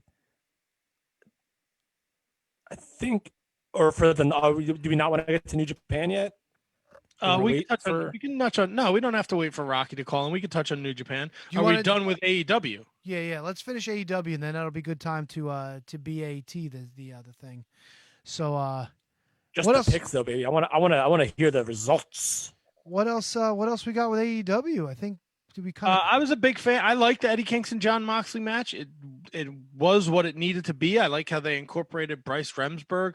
I thought they did a great job with the Countdown show Friday night too. That was on TNT, just kind of telling the story. And then, of course, you saw Eddie today on Being the Elite. You tune into Being the Elite to have a good time. And then there's a heartbroken Eddie Kingston. It's not something you want to see. I really enjoyed that match. Paige and Omega was exactly what I thought it would be. The Cleaner's coming. The Cleaner against John Moxley is fucking awesome. 45-minute match. Yeah, the 45-minute match. John Silver is a treasure. Him and Orange Cassidy was great. I knew Orange Cassidy was going to win. That's why I picked him. But goddamn, John Silver, he deserves all the credit in the world. Interesting how they did like the backstage stuff, like the Natural Nightmares and Butcher and the Blade are going to have a bunkhouse match. It was a fucking Dustin's promo was fire. I mean, Yeah, I hate the fucking feud, but his fire was awesome. I'm fucking fired up for a bunkhouse match, and I love those fucking like WCW gimmick shit. It's fine for what it is. It's an undercard. They did what people have done forever. They promote the TV show with a feud, and it's a bunkhouse match. So let it. I love it. Absolutely love it. Are they doing some sort of story now where, where the bunny is like they're making this a whole thing now to get his family square? Because I noticed QT was talking about it as well. I thought that was kind of like a one and done. Now she's back with them and it's over with. Yeah, but she keeps like flirting with QT, kind of like, she'll Still? come back. Oh, I didn't notice that. Usually it's like used to like, he's paying attention to her and then they get jumped by the Butcher and the Blade. Oh, so they're using her as a device to fucking, because he's an idiot. Yes, because he's thinking with his device. Oh, he's a tool bag. We know that. With his wing wang. He's sticking with his QT. What else? What else from Cody can use his last name, so that was cool. He's now Cody Rhodes again. Yeah, which is weird because in that conference call, he said that he wasn't going to use his name. He was going to just go by the American Nightmare Cody and use Cody Rhodes for outside appearances, like on TBS and his show. And I guess that lasted all of, when was the press conference? Thursday? All of 48 hours. His brother probably talked him into it, and it makes sense. And it was a whole deal. It was definitely 100% a deal at WWE. They dropped that, and he dropped some of the other things like the. Oh yeah. What the hell was it? He talked about it on the conference call. How he didn't get into detail about it, but it was amicable. There was no hard feelings, anything like that involved in it. These are the words of Cody's, not mine. But he also said that in that conference call that he was only going to use Cody Rhodes for outside endeavors. But I kind of like just being the American Nightmare Cody. Do you guys disagree? Do you think he's established a name enough where he doesn't have to use Rhodes? No, but I mean, it's not like Eric Watts, Bill Watts' kids where that's who he is though. He's Cody Rhodes. It's not like he's he's not fucking Evan Garza's kid. It was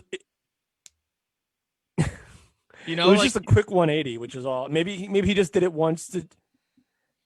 I'm sorry, Matt. Maybe he just did it once to get out of his system, just to be called it again, and maybe he'll be going by the American Nightmare Cody going forward. But it was just a really quick 180 that he did it, which is cool because Cody Rhodes is a bigger name than just Cody. Big fight feel, big match. To Tony's point, maybe there was a deal because WWE filed for 6 WCW names: Slamboree, The Match Beyond, Bunkhouse Stampede, Battle Bowl, Super Brawl, and Bash at the Beach. If you remember, AEW used Bash at the Beach year, so you might be on to something, T-Donk. It's nice to see that Seton Hall law degree's paying off there, big guy. Finally.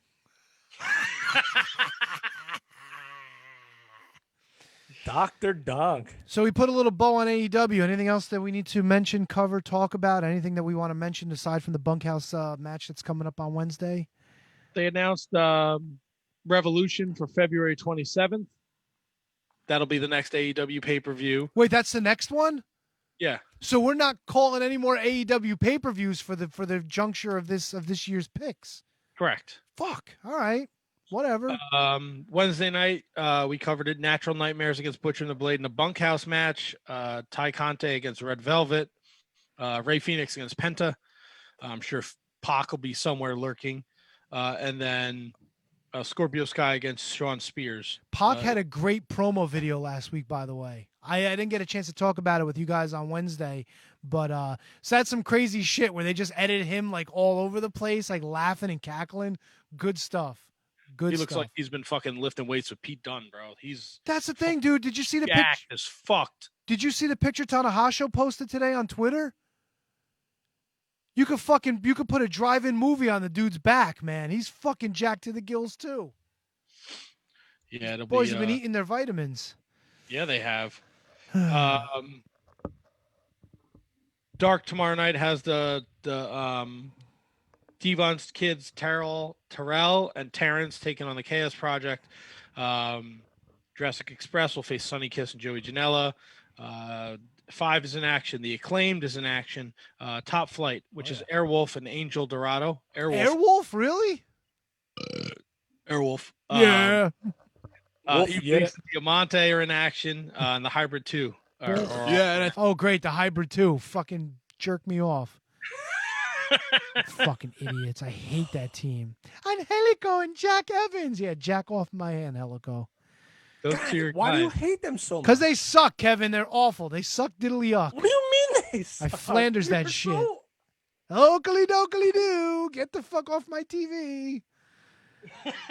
Oh, Out of all the people in the world, you could hate. You hate Jack Evans and Angelico, who have been around forever. Angelico, whatever. You know what I meant. I want to put them in an helicopter and send them away. Fucking idiots. Yikes. Yeah, I'd see. Well, we do have New Japan to cover, and we got some other newses and notes, including the semis for the UWN tournament, which we haven't talked about. I know we talked about the tag title match coming up, but Kevin, what do we always do about this time, in this place, and in this space? We take a break, and before we take a break, we say, back af, that is. We here at the Shining Wizards know that you love to do online shopping, and most of you do it through Amazon. But don't go to Amazon.com. Go to Amazon.shiningwizards.com, and when you shop, any money that you spend goes a little bit to support the show. It's not a whole lot, but every little bit helps. And the more you buy, the more we get supported, and the more everybody can be happy, and we can continue to bring you the best in professional wrestling podcasting. All those moments will be lost in time. Like tears in rain. In a world where Hollywood tries to tell you how to live while doing the exact opposite, where fresh ideas are tossed away for a cash grab reboot, where the media has become nothing but propaganda and freedom is traded for what they tell you is security and safety, there is Inconclusive Breakdown. Your weekly look at current events and entertainment with no political correct BS. Just news and uncensored opinions, everywhere you get podcasts. A proud member of the Shining Wizards Network. Your recognized symbol of excellence in sports entertainment broadcasting from the current to the way back. Join the impact player Phil Rea and the Portuguese man of war Choppy for the Turnbuckle Throwbacks Wrestling Podcast. Live every week on rantemradio.com. Get all our episodes over at iTunes, Stitcher, TuneIn, Audio Boom, Google Play, ShiningWizardsNetwork.com, and TurnbuckleThrowbacks.com. Horns up! This is Rock from Radioactive Metal. Join Snowy, Kareen, Aaron, and myself right here on the Shining Wizards Network every Friday for your weekly metal fix. We talk to all your favorite artists, cover all the latest metal news, cover all the latest releases, and feature brand new unsigned bands.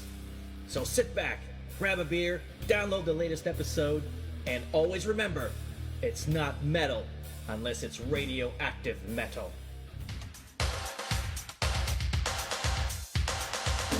Hey, this is Mike from the Midnight Jury. When you are done with this show, join my co-host Cal and I every week as we travel back to the last old school generation of the 80s and 90s to review the best and worst in pop culture, horror, and music on WLWstudios.com or the Midnight Jury feeds on iTunes, TuneIn Radio, or Player FM. Go back in time when it was all about VHS, arcades, and hanging out at the mall. And remember that every second Saturday of the month, we go live at 8 p.m. Eastern Standard Time on rantemradio.com, which includes taking your calls. Once again, that's The Midnight Jury, where the 80s and 90s return from the dead on iTunes, TuneIn Radio, Player FM, and our home, WLWstudios.com. We'll see you there.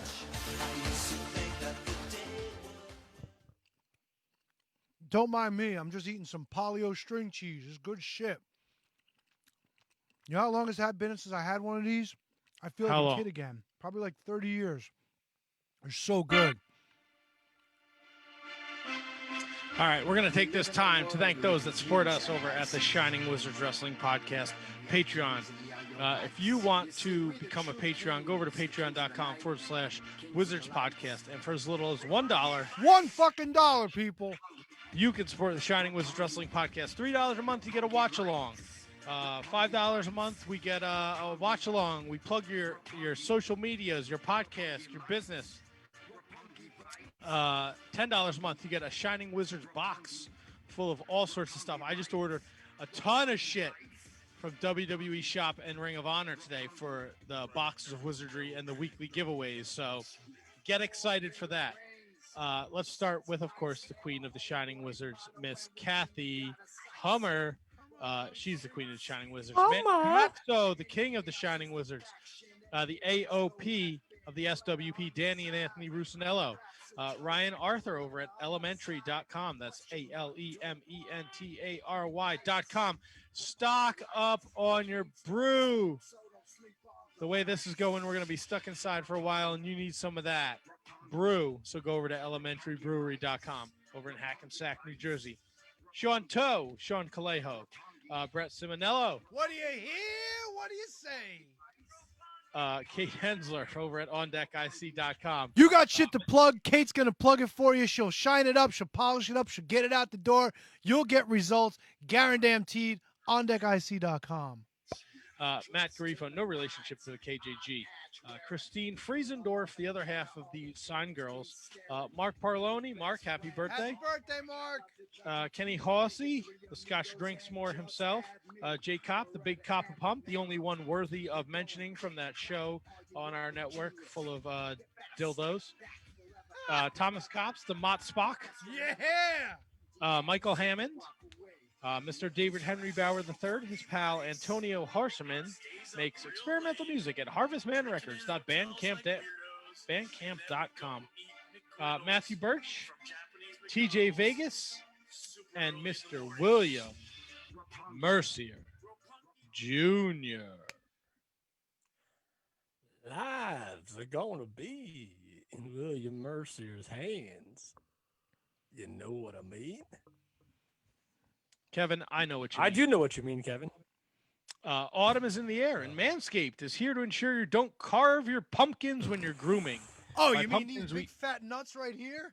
By pumpkins, we God, actually Tony, put boys downstairs. Right here, these boys. Look at these big fat is nuts. on mission to change the way you approach caring for your balls. And great news, shits. They just released their products in the UK, Canada, and Australia. So here's what you want to do. You got some gross, nasty, hairy balls, right? Used to. I got news for you. There's fucking lockdown's coming, people. All right? And you know what's going to happen when we get locked down? You're going to want to bang. Okay? Because there ain't nothing to do. There's only so much Netflix you can watch. So much fucking Law & Order SVU. Netflix and chill, bitches. You're going to... Look, I love... Kevin made a face. I love Law & Order SVU. But after 10 episodes in a row, I've seen enough Stabler and Benson... And I just want to fucking jam my dick in my wife, okay? I hope my mother-in-law can't hear me. You gotta what? How do you talk on that computer thing? And because it's a pandemic, right? You got a lot of time. So you can try a lot of things. And you know what she's not going to want to do? She's not going to want to put her balls anywhere near her mouth if they're gross and hairy. So you go over to manscaped.com. You get the Lawnmower 3.0. All right. The trimmer offers a replaceable ceramic blade with advanced skin safe technology, which means your balls aren't going to get stuck in the trimmer. And your wife's not going to do this. Then forget it. Your head's head's gonna look like Jocka. It's gonna be half hair, half bald, with a giant scab on it because you cut your balls. But not with the Manscaped, not with the Lawnmower 3.0. I just ordered the Weed Whacker and some foot duster because I came home the other night. My wife was like, go take a shower because your fucking feet stink. I spend like 12 hours a day on my feet. Get boots. All right. Before I had Aunt Money over, she was like, you got to get something to put in your shoes that are out on that sun porch because that shit stinks. Holy fuck, dude. So I went over to manscaped.com. I bought the Weed Whacker and I brought the foot duster and I used the code Wizards and I saved 20% and I got free shipping. Boosh. Can't beat They that. also got the crop mop, ball wipes. You never know when you're just going to have to clean up real fast. See, I'm going to have to get those wipes because I like the deodorant. I like the spritz, but the wipes come in handy, dude. Wipes are the way to go. Yeah, you can't go wrong. And you know what? The holidays are coming. If you decide to be with your family, make sure you don't have fucking stinky balls. There's too much going on right now in 2020. All right, you can't be like, what's that smell? It ain't any of the food that somebody cooked improperly on the table. It's your balls. Can I pontificate something? Hey, what's that smell? Everybody look what's going around. Can I pontificate for a second? Not with Manscaped. I know that this is No Shave November, Movember, whatever you call it, but it doesn't count for your nether regions, people. Your face you can wash, you can get a good shampoo and all that. Down there, that's some bad shit, dude. That looks like you're fucking going through the woods from some Blair Witch shit in the middle of the night.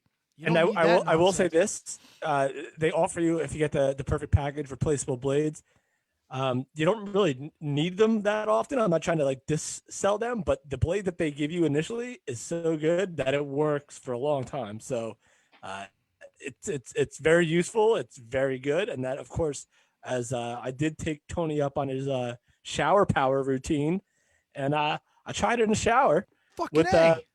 Yeah, I did, and it was pretty good, T-Donk. Nice. It was very nice. It worked fluently. The LED light came in huge, which is a huge component of the whole Manscaped process. It works tremendously. It gets you into spaces you might not see with the naked eye, brother. You need a little help with the LED. Yeah, dig it. So very, very much appreciated. And again, get that perfect package, the Manscaped Lawnmower 3.0. Trust me, you'll thank your balls, and she'll thank your balls because they are in her court. That's what I wanted to do. Spent a long time waiting for that. Since Matt's not near the microphone, I'll ask him this to see his reaction. Do you think it would be a great idea to get some fellas who have some shaved balls to maybe decorate them up for Christmas and then fucking send us pictures of them so we could give away like some Shining Wizards prizes? Nope. That's a terrible idea. You should stop talking. You should never talk again. And me and Matt will handle. You know what, Kevin? You know what? Go ahead, Tony. This is your project. You create a completely separate email that only you have access to. Oh, wizardspodcast@gmail.com. No. You got to create your own email account. If you want to do this, I will 1,000% send out a free manscaping perfect package for them.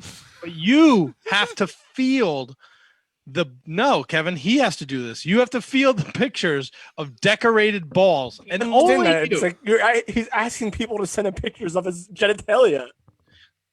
I mean, it's 2020. People are doing it all the fucking time. Yeah, you might as well win some free shit. You can't go on Twitter without seeing something you don't want to see. Look, if you're going to do it, you set up your own email account. I'll promote the fuck out of it. And you could look at decorated balls all day long, buddy. I might have to put a page on the website dedicated to the Jingle Balls. Let's call it Jingle Balls. Why not? All right, see, that's not a terrible idea, but you got to retract the previous concept of it. I don't know. We'll play around with it. It's a work in progress. If you're all in on that, hashtag Jingle Balls to the Wizards Podcast on Twitter. And also hashtag Manscaped Pod. Yes, that's good as well. Hashtag Manscaped Pod, hashtag Jingle Balls. We'll put something together. We'll gauge it. Maybe not pictures, but we'll figure something out. Yeah, please don't send us a picture of your balls. Maybe even if people just decorate their crotches with garland and tinsel and things like that, like in front of their pants. Oh, so you keep your pants on. Yeah, maybe. I don't know if you guys really don't want me to see balls. I mean, I don't. That's whatever. Good idea, guys.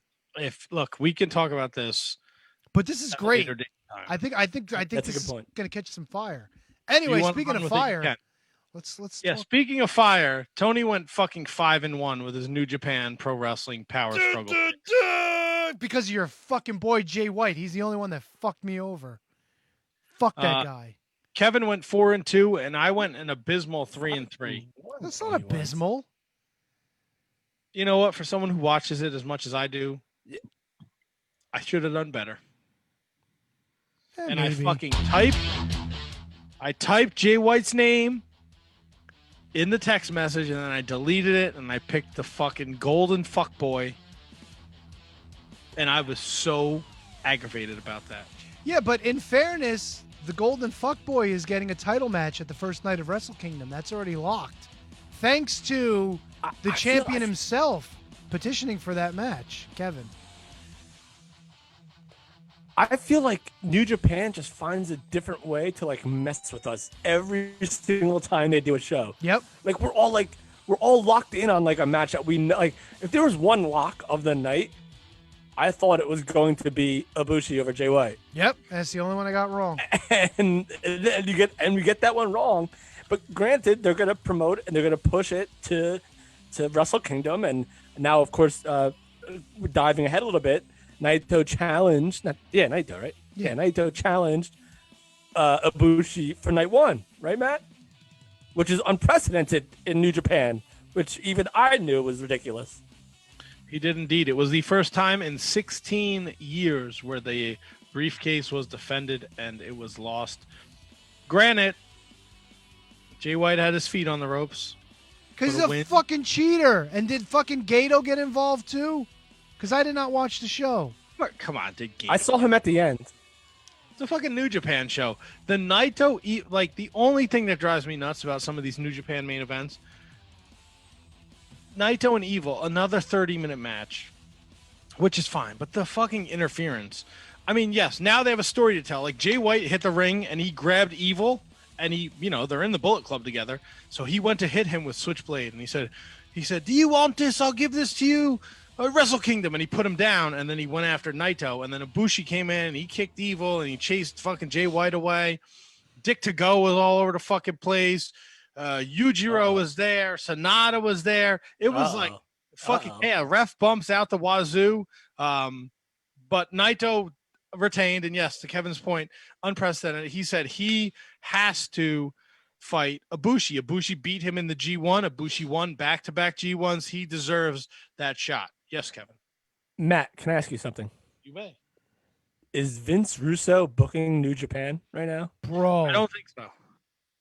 You don't think so? So you No, don't think Vince Russo has any fingerprints on all this cockamamie stuff that we all loved so much 2 years ago, and now it's just getting ridiculous? No, I don't think it's getting ridiculous. I love it. I love that Naito is a fighting champion. And he's stepping up. He's saying, I'm going to wrestle both of these men, essentially, if he retains against Ibushi night one. I agree with Kevin. I think it's getting a little ridiculous at this point. Well, these are the problems you run into when there's a pandemic and a lot of your talent comes from elsewhere. What do you do if... What do you do? I went out on a wing and a prayer, and I picked Tanahashi to beat Kenta because in my mind, I was like, Tanahashi Moxley would be fucking amazing. Yeah. But, look, Kenta Moxley's going to be awesome too. But, the way things are going with this pandemic, odds are Moxley's not going to be able to get to Japan. And if he does, he's going to have to leave in like tomorrow and then quarantine for fucking a month and a half. To Moxley. So I think they're doing the best they can with the cards they were dealt. These are the guys that are going to be in Japan for Wrestle Kingdom, and it's their biggest show of the year. Yeah, I mean, I'm not slighting any of the talent per se. They're all amazing, and everyone deserves to be in the spots that they're in. It's just maybe I don't watch the product as much as you do, Matt, and we'll talk to our guest coming up soon, probably Rocky Romero, about this more. But it just seems like there's a lot of not New Japanish stuff going on in New Japan that you never thought was going to happen. And Tony, maybe you could either agree or disagree. And Matt, you can obviously clearly know more about this than I do. But it just seems like there's a lot more weird booking-ish, like WWE-ish stuff. Well, I don't know. You brought up Rocky Romero. You might as well ask the man himself, because joining us right now on the Shining Wizards hotline, there he is. Mr. Romero, how are you tonight, sir? I'm doing well. How you doing? We are chilling like villains, man. We were just doing some New Japan talk, so it's so great that you're joining us at this moment. Cool. Well, yeah, let's jump into it. Right. Let me ask you this, Rocky. You do it all. You wrestle, you podcast, you make music, and you've been doing it all during the pandemic. But calling wrestling matches with Kevin Kelly and Chris in completely different locations, how it seems like so. I mean, the three of us do a podcast, and it's a disaster half the time. Because we're so used to be, for 8.5 years, we're all in the same room, and now we're trying to work through the Zoom or whatever. How hard is it to call? Power. You guys did an amazing job at Power Struggle. But how difficult? What are the challenges there? Well, I think the biggest challenge is I think that it's actually a lot more expensive to do those live ones. So that's why we've been, I think, very cautious on which events to do live, where it makes the most sense. But really the hardest challenge, I think, is setting it up when it's just Kevin Kelly and I, and we're kind of calling it from our homes over Zoom. And when say New Japan is involved, so they'll basically give us the show after it airs or whatever, an hour or so after we get it, then it's up to us to kind of put it all together and get it together in a package, and then they'll go and they'll re-edit everything together with our local voices. It's a process. I feel bad for the person who's actually doing the editing, because no way it's easy, to match everything up. So but shout out to the New Japan World crew who does get it done and tries to get it out there and as fast as they can to the people, so the live ones have been interesting though, but I'm just glad that we're able to at least do them live. It's amazing what technology can do nowadays, that we're able to call it from, 3 different locations, and it's still really super smooth. Doesn't seem to have any hiccups so far. So, knock on wood, it continues that way. We were talking about this literally before you just joined us, and I'd be a fraud if I didn't ask you this to your face in terms of the booking of New Japan. And it seems to me, and I don't follow it as closely as the other guys do, but it seems like a lot of it is becoming more story and entertainment as opposed to athletic stuff, and a lot of bells and whistles in terms of the booking. Where do you guys find the common ground between the story and the athletic and the great product that we all knew in New Japan? I think that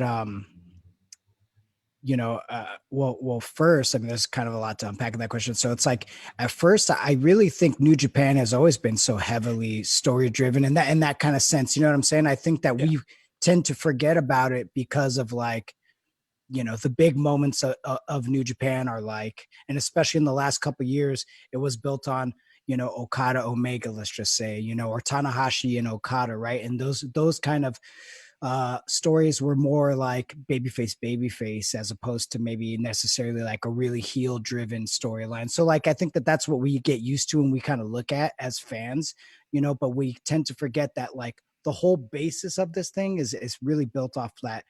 A lot of it is built off that heel babyface dynamic. I think we just kind of tended, straight away from it for a little bit, but then now that the major storylines involved a major heel and then and 3 other baby faces, right? But I think eventually it'll end up babyface, you'll go back to that, right? But or I should say, sorry, 2 major heels now with Evil and Jay White. So and then Kento kind of the sub heel under that, right? So but I think that's just kind of where it is. And I think that when you have that type of situation, and it's such a dramatic turn of events, especially with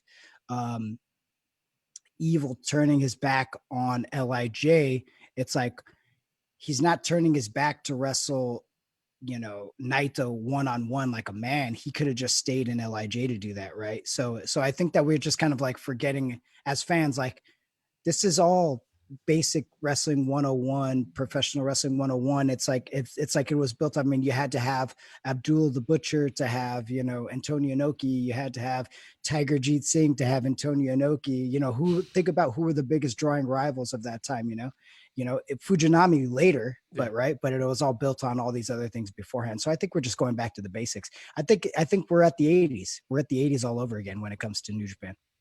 Yeah, and it is a time like no other. You guys go right from Power Struggle into an unbelievable. This is like the best time to be a New Japan Wrestling fan, with the best of the Super Juniors and the World Tag League going It's 1-1 every other night is fantastic. Now, I'm just going to put this out there because I had a crazy idea earlier. I know Okada's your best friend. Rocky, I swear to God, if you are the mystery tag partner, you're going to break my heart, okay? No. I would. Don't I could do never it. do that. I could never do that. It definitely won't be me. Yeah. Don't take that money from that son of a bitch Ospreay. I swear to God. What money? Okada's got way more money than him. I'm not worried about him. He's throwing watches up the ramp the other night. Like he's out of control. The sex pig is. He's. I mean, I'm not impressed by that. I think that's just it's a sad attempt for people to say, hey, look at me. It's one of those kind of things. It's like I said, I think Will's good at imitating other people. I don't think he's come up with an original idea since, ever. So it's all kind of a basis off of. So I'm like, so wait, now all of a sudden you're just imitating the Rainmaker, again, so like that's kind of my opinion on it and my toss up. All right, so we were all watching this event, Power Struggle at home. And obviously, how do you feel like it came across with the live crowd? And do you consider this event this past weekend a success? Definitely. I think it's a major success going into Wrestle Kingdom, because I don't think we all were like ready for all that drama. I think we all thought it was going to be like, okay, now we know exactly what's going on. But then it was like so many curveballs thrown in there at the end. And then I think we're all still trying to like wrap our heads around it, because it's way more drama than we're ever used to. Right. And that kind of maybe goes back to your point earlier. But I think it's interesting. And I think the decision to obviously have 2 days of Wrestle Kingdom, goes hand in hand with it. And especially with, the pandemic situation where, we actually need to have 2 days of Wrestle Kingdom for sure this year, because we can only fit X amount of people in the building. Right. So, but I gotta give it up to Naito, because Naito has always been the guy to push himself and want to be like at the forefront. And he actually is doing that. And he's really getting the opportunity to finally do that with the announcement of 2 shows again this year. So I feel like it's really up to him to knock it out of the park and really be the guy to hold the company on his shoulders. He's been wanting to do it forever, right? He's always said he's been so critical so many times. Well, like now it's like, all right, well now you got to, put up and, put your money where your mouth is, basically. So it's really on him. And if it, I'm glad that it's him. I think Okada has done so much to kind of build us, bring us to this point, but I think it's all for Naito to take from here on. And we're on the line with Rocky Romero at Azúcar Rock, the Sugar Rock. The Sugar Rock. On the Twitter machine. Make sure you give him a follow. Listen to Talk and Shop at Talk and Shop. It's a fantastic podcast. The last couple guests, Bill Goldberg, Shane Helms, Talk and Shop Mania this Friday night at 10 p.m. on FIGHT.tv. Yeah, the complete polar opposite of New Japan Pro Wrestling, but it's the best. Yeah. It's a lot of fun, And we're talking everything with Rocky here tonight. Appreciate you joining us. I know we're short notice. No worries. I got a question. So I watch Power Struggle, and I always think about this. You've been to Japan. You've worked Japan for a very long time. And I loved your podcast with Chris Charlton that you guys did before. I don't know why it disappeared off Spotify, but I was loving those shows. When Will Ospreay or any Gaijin cuts a promo, like, does anyone in the audience know what's going on? Because he cut that promo on Okada, and then if Chris Charlton's not there to translate what Okada says back to him, like, I'm completely lost once Okada takes his turn. The fan base over there have any idea? I mean, they have a basic. So this is one thing. Like, if you become a good performer and you care about the reaction of what your Japanese audience is, then you're gonna speak very slow. You're gonna make your point kind of compact, and you're not gonna like use certain words and terms to just to describe what you're trying to say. Will Ospreay doesn't do that, right? So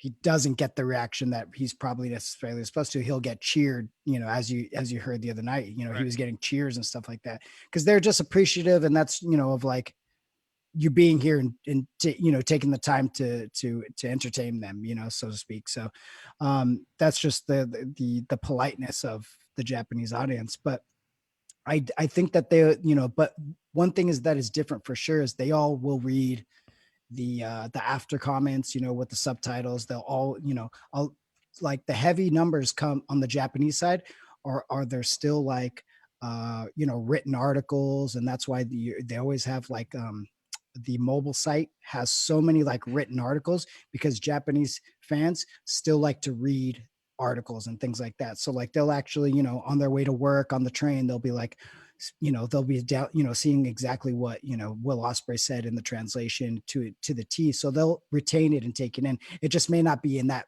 particular moment, So like, that's one thing that I've always, I pride myself on is being able to tell the story in the ring with the mic, to the best of my ability so that the Japanese audience will understand, even if I just need to string along a couple of Japanese words between the English to kind of make it all work as a package. But I think I've always been successful with that, even to the fact where like in the beginning of Roppongi 3K, we weren't having Show and Yo talk because they weren't really getting the point across, or they would say something kind of silly and kind of ruin it. So, they had me doing the talking, for a bit there.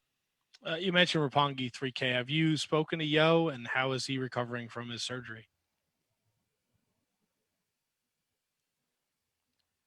Oh no, did we lose Rocky? Is he frozen in time? He's kind of stuck there. Oh, there we go. There we go. Back. So I don't know how much you guys got of that, but we didn't get any of it. If you were froze, I thought I know Show's in Best of the Super Junior, so it's not him. No, man. No, but I was just saying to my point really quickly was Roppongi 3K that, I was doing the closings instead of having Show and Yo, who Show and Yo speak Japanese, but it took them a while to kind of get warmed up to, doing a good promo and a go home promo. So I was still doing the go home promos, for like the first year or whatever it was, but I was still able to get my point across, very crystal to the Japanese audience by keeping it simple, using a couple Japanese words here and there, and just keeping it like super basic, Do you keep in contact with them, and how is Show recovering from the surgery? You mean Yo? Or Yo? I'm sorry. Yeah. No, he said Yo okay, earlier, so he kind of twisted it up again. But no, Yo's doing well. He's training, back to training again, and Show's just completely focused like he usually is on the Best Super Junior.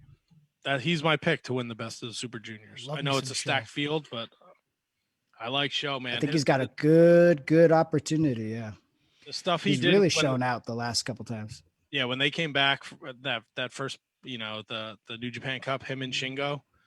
Woo, doggy! What a banger! What a match! Sonata, right? Yeah, him and Sonata was great too. Yeah. How far into your career did you realize that you wanted to be more than just a professional wrestler, and that you wanted to be involved in all of the other side of the business? That's a good question.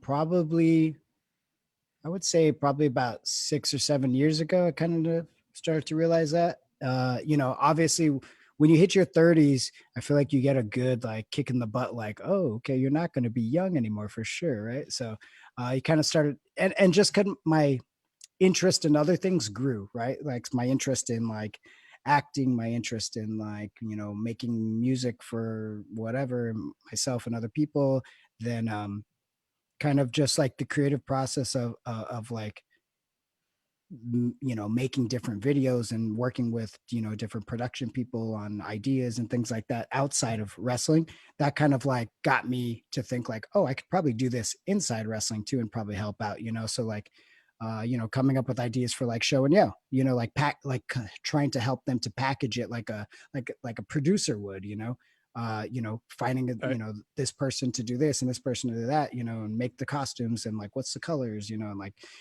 so I think that just kind of I don't know, it just kind of came natural to me when I started to really think about like all the things I wanted to do outside of wrestling. I was like, I should probably just do them within wrestling too. And just to piggyback on that last question, a lot of people have been in wrestling for a while. There's a lot of veterans. There's a lot of people that have been around. What does it take to become a good producer, writer, creative person, other than just being a great professional wrestler? Because there's a lot of people that could be good for this job, but they just don't get it. What's the intangible that makes that happen? Being a good collaborator is the important part, so like this is all a collaborative effort, so you have to take your ego out of it and be okay with it not being your idea.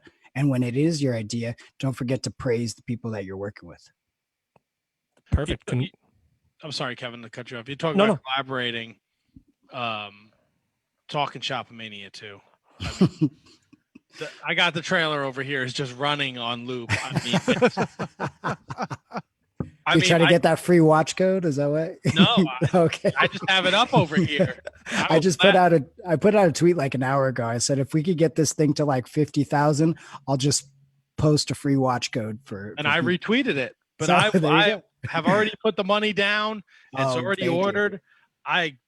Whatever free code, I'll give it away. I don't care. Man, I'm so stressed. I mean, because there's so much writing on this. I feel like, financially for the Talking Shop Mania 1, I thought was awesome. It was it's kind of like that thing you were missing during all this. Like 2020 has sucked, but man, Talking Shop Mania is just like 90 minutes. It had everything. It literally had 90 minutes of suckiness. But like you think it's suckiness, but Jackass was just a bunch of guys doing stupid shit to themselves, and it became a phenomenon. Like Matt, it was the worst pay-per-view ever. How do you live up to the hype? The worst pay-per-view ever, part 2. I mean, that's not what's his name? The fake Ric Flair. What's his name? Oh, Paulie. Nature Boy Paulie. I see him on there. That guy's and I a saw star. Max Moon costume. Don't ever be Dude, let me smirched tell the you name something. of That Paulie. guy's a star in Talking Shop Mania. Paulie rules. Dude, rules. You have a cavalcade of stars that may never have been stars, but they're stars. Yeah, Freight Train, absolute star. Oh, Freight Train! Listen, Freight Train's a legend. Legend. Rory Fox is an absolute. We haven't even scratched the surface with that guy. I mean, he's definitely going to be headlining Talking Shop Mania 10 by the time we. And Rory Fox actually gets a lot of love on the Major Wrestling Figure podcast with Brian, who will be there as well, right? And Matt Cardona, who won't be there, but Brian. Rory Fox is such an enigma. It's so ridiculous. Even before the whole tights, the gear situation, that show on MTV was legendary when you were growing up as a teenager or young kid. Before, was it True Life? I'm a Pro Wrestler. Yep. And oh my God, Rory Fox on Rapid Delivery, getting his gear made, unbelievable. Yeah, I'm so excited about the crew that we have for Talking Shop Mania. And the crazy thing is I promise you guys, we have kept we had to keep ourselves back from showing too much in the trailer, and I feel like that's the opposite of what everybody's used to. Everybody wants the whole trailer so that you know what you're getting into. But we have so many little intricate surprises and all kinds of stuff that it was hard to hold it back. So I'm just hoping that the trailer is good enough that people will want to watch it and order it, so it's stressful, but we also want everybody to be surprised, because that's the fun of it, right? Is when you, especially in wrestling, right, where we love the surprises when something comes out of left field and being like, I did not see that coming, where was that, that's the fun of it. So I don't know, I'm really, really proud of it, even though it's terrible and shitty. I'm really, really proud of it, and I can't wait for the world to see it, because it's amazing. It's truly amazing. So how did this where was the origin of this Talking Shop Mania? Where did this come from? Was it you? Was it Gallows? No, it's all Gallows. Oh yeah. So Gallows, he obviously the guys got let go from New York, right? And the first thing that Gallows, basically, after whatever is a day or two, the guys, were spending time with their families. We got a text, Carl and I, and was like, I'm doing this pay-per-view either, from my backyard, and it's, during the pandemic, either with you guys or without you guys. And we're like, what are you talking about? What pay-per-view? And then we all hopped on the phone, and he explained the idea. And he was like, yeah, we're going to book all these wrestlers, and they're going to, they some of them might be good, some of them might be bad. We're going to book our friends, we're going to ask everybody to come out. And I'm like, well, and we're going to do this in your backyard. He's like, I'm like, basically we're just doing a backyard pay-per-view. And he was like, kind of, but it's going to be more than that. And, and like Carl and I couldn't get our heads kind of wrapped around it at first. And then once we actually sat down to like write the show, and he kind of laid out he basically had the whole show laid out. And then we kind of like started to add the salt and pepper to it. Then we were like, oh, I see what this is going to be. But there were some segments I really had no clue what the hell was going on. I don't think anybody else did either. And then we were finally at Gallows' house shooting it. Then I could actually understand like, oh, this is what this is. This is what this is. I had, half the time I had no clue what the hell was going on. I don't think anybody else did either, but except for Gallows, I think. But the second one is now we know what's going on, completely. Now we know what our world is and this alternate universe that we've created. It's such a ridiculous thing. Like Luke Gallows is one guy who I don't think I've ever met, but I would love to just like hang out and just have beers with him like all night, like literally all night. And we've met the three of us. We've met a lot of people. Gallows, I don't think anyone has had the pleasure yet, and we just want to talk to him and just drink beers. 100%. He loves professional wrestling so much. Like he knows his knowledge of professional wrestling is super impressive. Like when we talk to like whatever wrestler, he'll talk about some of the most obscure things of all time. I'm just like, I just go along with it because I really only know about like Japanese wrestling now and like, WWE up to maybe like 2000 or something, maybe, so he kind of fills in all the blanks for us, and we kind of all work together when we're podcasting to kind of pull our weight, so to speak. But yeah, that guy he's hilarious. One of the greatest times of all time just to hang out with him and chill, great to drink beer with. Nice. He sets up Talking Shop Mania 1. Now you guys decide to do number 2.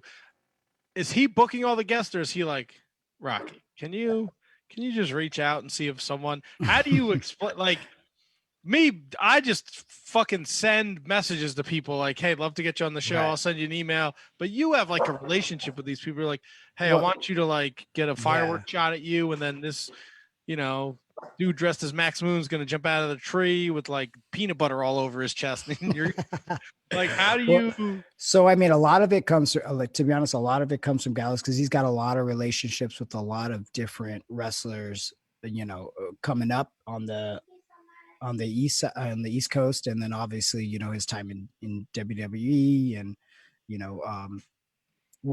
TNA, all the places he's been. So a lot of it goes through him.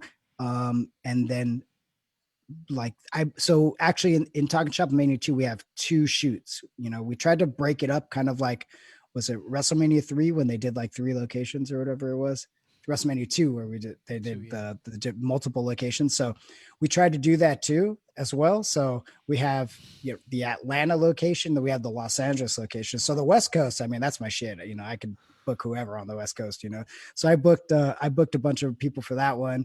JTG, Taya, Valkyrie, Zocrace, some people, some people you don't, Sin Bodhi. So they'll be a part of, the Los Angeles shoot. And then the Atlanta shoot was mostly Gallows and a little bit of Anderson putting that one together. And it's this Friday night, Fight.tv, Talking Shop Mania 2, 10 o'clock. It's $15. You spend $15 at Starbucks, like in the first 2 days of the week. I don't want to hear no bullshit excuses. This is going to be the trailer. I've literally had the trailer on this computer for the last like 5 minutes, and I just keep watching it. And I'm telling you, it doesn't do it justice. It doesn't do it justice. Watch. We have the most, probably the craziest cinematic match of all time. And I know like these cinematic matches are probably going to be like over. They're probably going to be, this trend is going to be done faster, but like, I think that we're going to be the kings of it when it's all done. Like we're going to have mastered it completely more than anybody else because like the comedy aspect, if you just talk about like the Boneyard match from last time. The comedy aspect of basically, it's like Step Brothers, right? It's like Will Ferrell and what's his name? John C. Riley. John C. Riley just going at it from Step Brothers. It just happens to be wrestling based, right?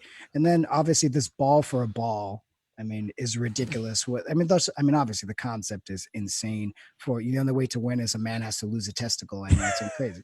It's insanity. but not only that, but the Chico El Luchador versus Chavo Guerrero Jr.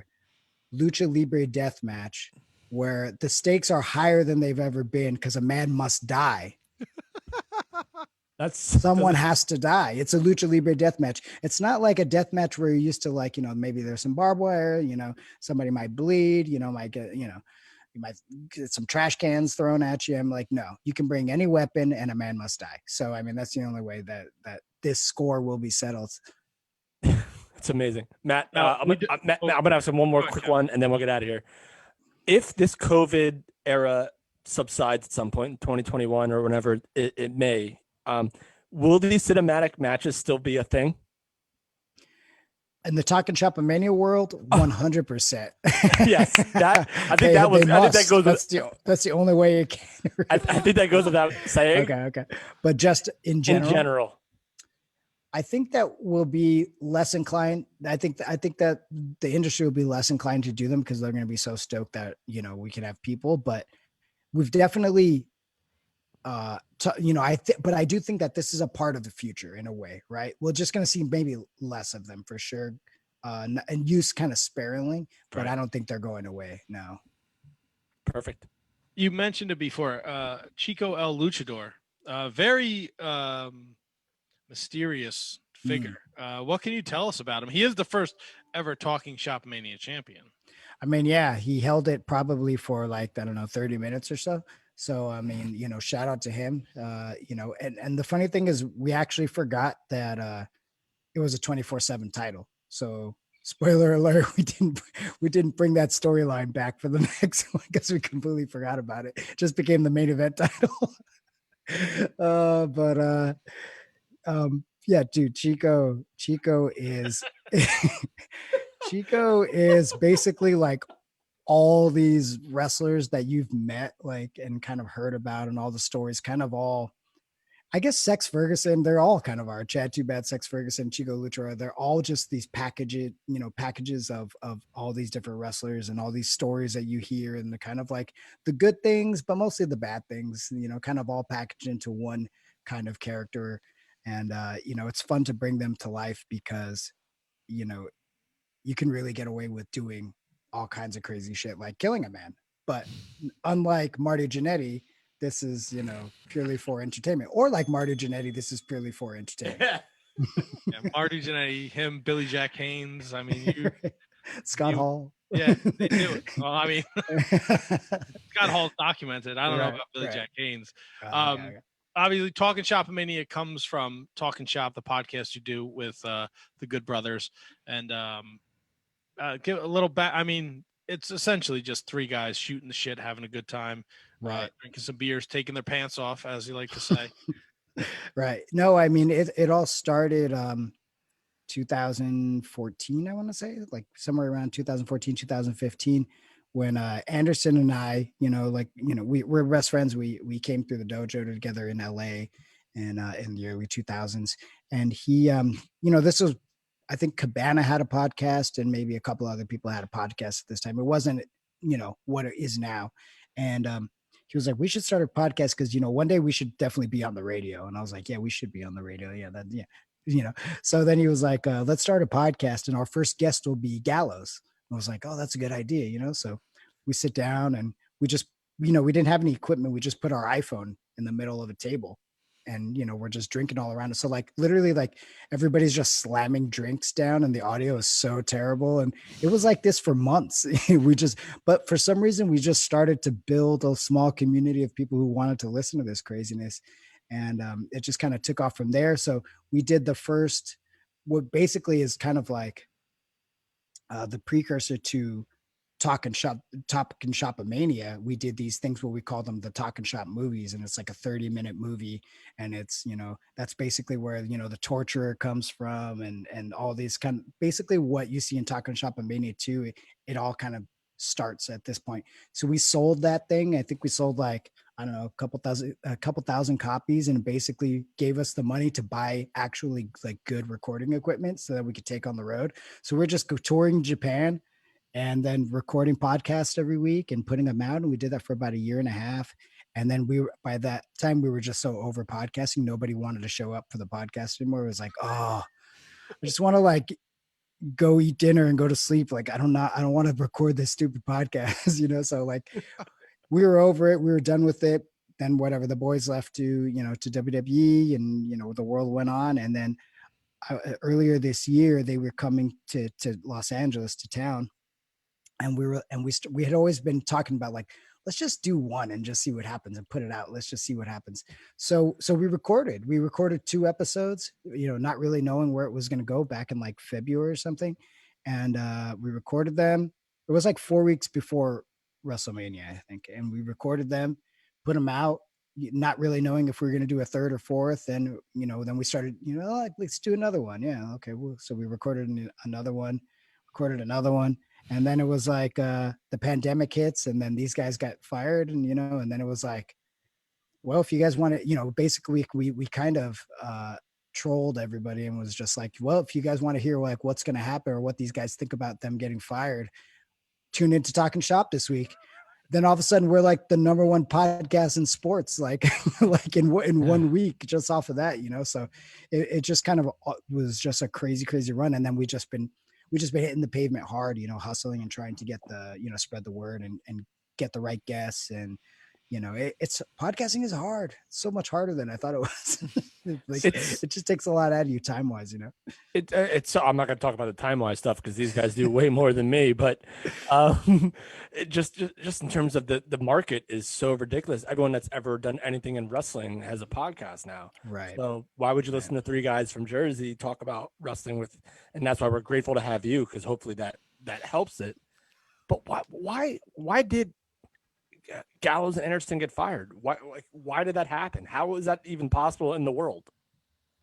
I mean, you really want to get me to no, you don't have to. I don't care. I mean, I feel like, I think we all kind of know why they got fired now, in the fact of like, you know, it wasn't anything that had to do with their skill level or whatever. I think that they were just, you know, some of the more expensive guys on the roster, maybe for their level. Right. And, you know, WWE, you know, maybe using the excuse of the pandemic to cut some money, you know, really, and keep the stock high, obviously, when the market was going through some craziness at that time. So, whatever, they you know, they did what they had to do as a business entity. And, you know, whether you and I think it's fair is kind of whatever, but I think, you know, I think what the good thing about it and the positive thing about it is those guys are happier than ever, and they're happy to be, you know, outside of that world, and being,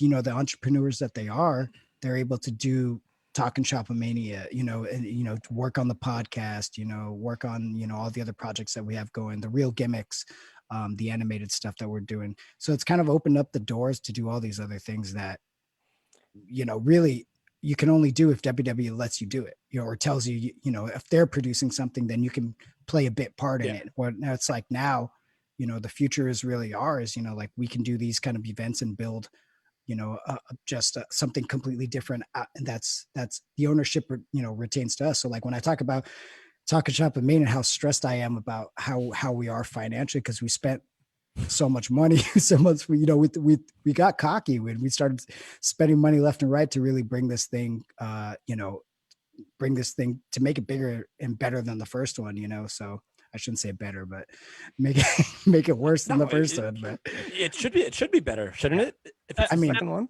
definitely. That's the goal, right? That's the goal.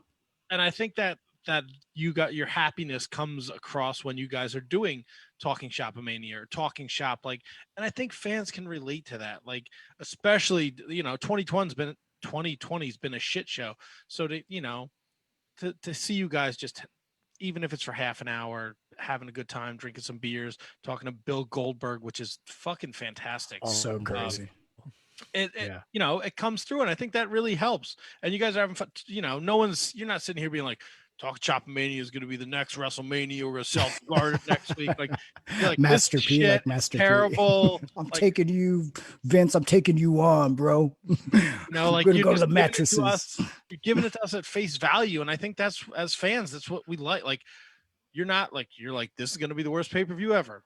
Buy it if you want. The reviews for the first one are like me and a couple of the other guys that do the show, and we have a Wednesday night show where we talk about Dynamite. It was like, you got to watch Talk Shop Mania. It's amazing. And to punch out for 90 minutes, and that's right.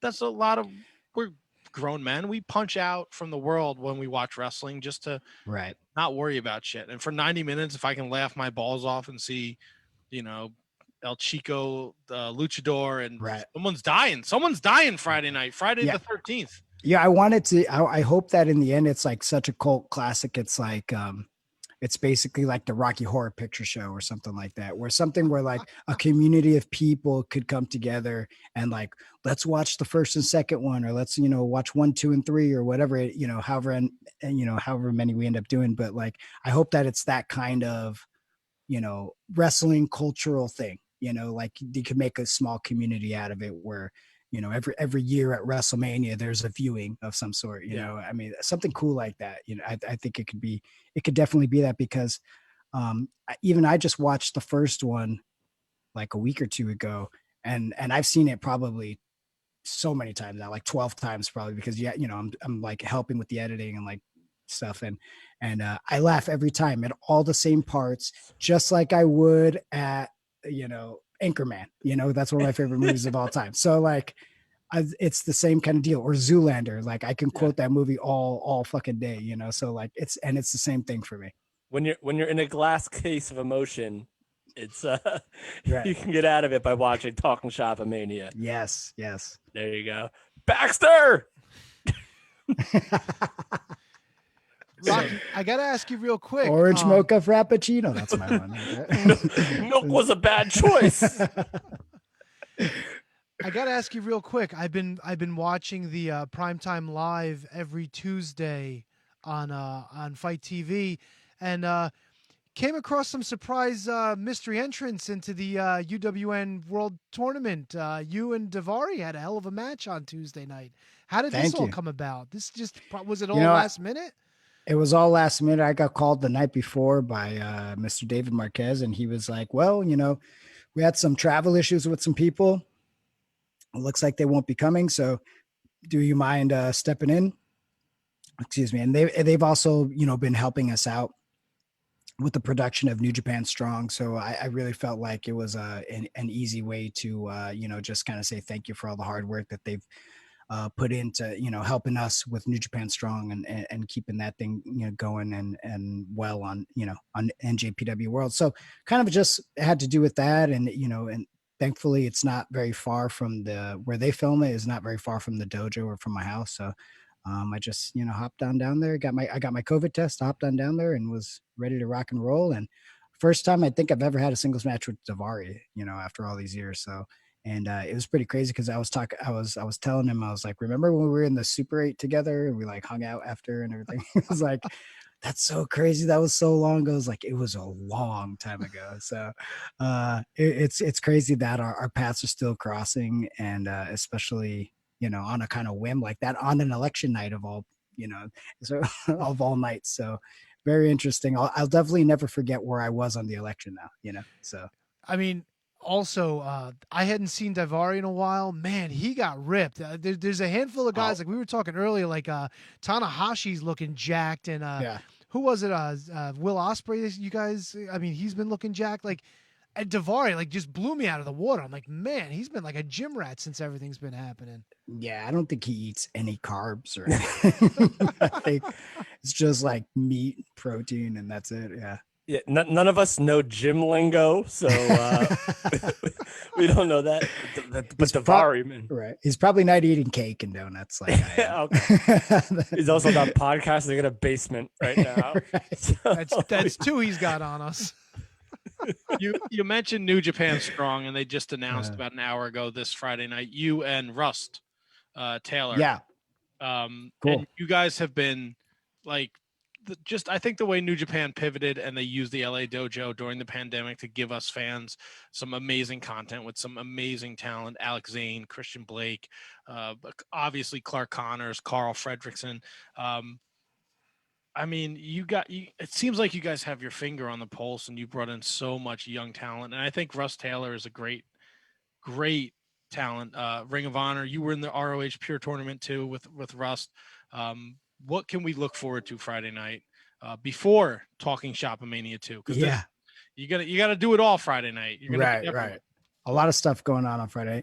Rust and I we have a long history actually, because we both started training with a guy named Jesse Hernandez, so we both kind of came from the same roots, which is interesting, and we've kind of always crossed paths. But I feel like he's the type of guy who didn't necessarily very talented, but didn't get a look at or a fair shake. It's taken a really long time for him to get an opportunity like New Japan, New Japan Strong or Ring of Honor, or the pure title tournament or whatever.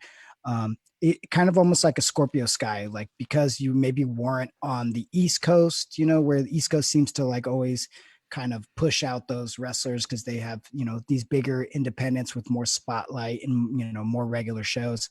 On the West Coast it's kind of hard to branch out, so I feel like it's crazy that he's been wrestling probably 12 years at least, I would say, and he's just barely getting the opportunities that he is now. But he's a very talented wrestler, he's in phenomenal shape, and he's got a bit of a chip on his shoulder, which I kind of like, even though he's poking at me, the bear. But I'm just kidding. I'm not a bear. I'm like a little Rottweiler. Get it? No.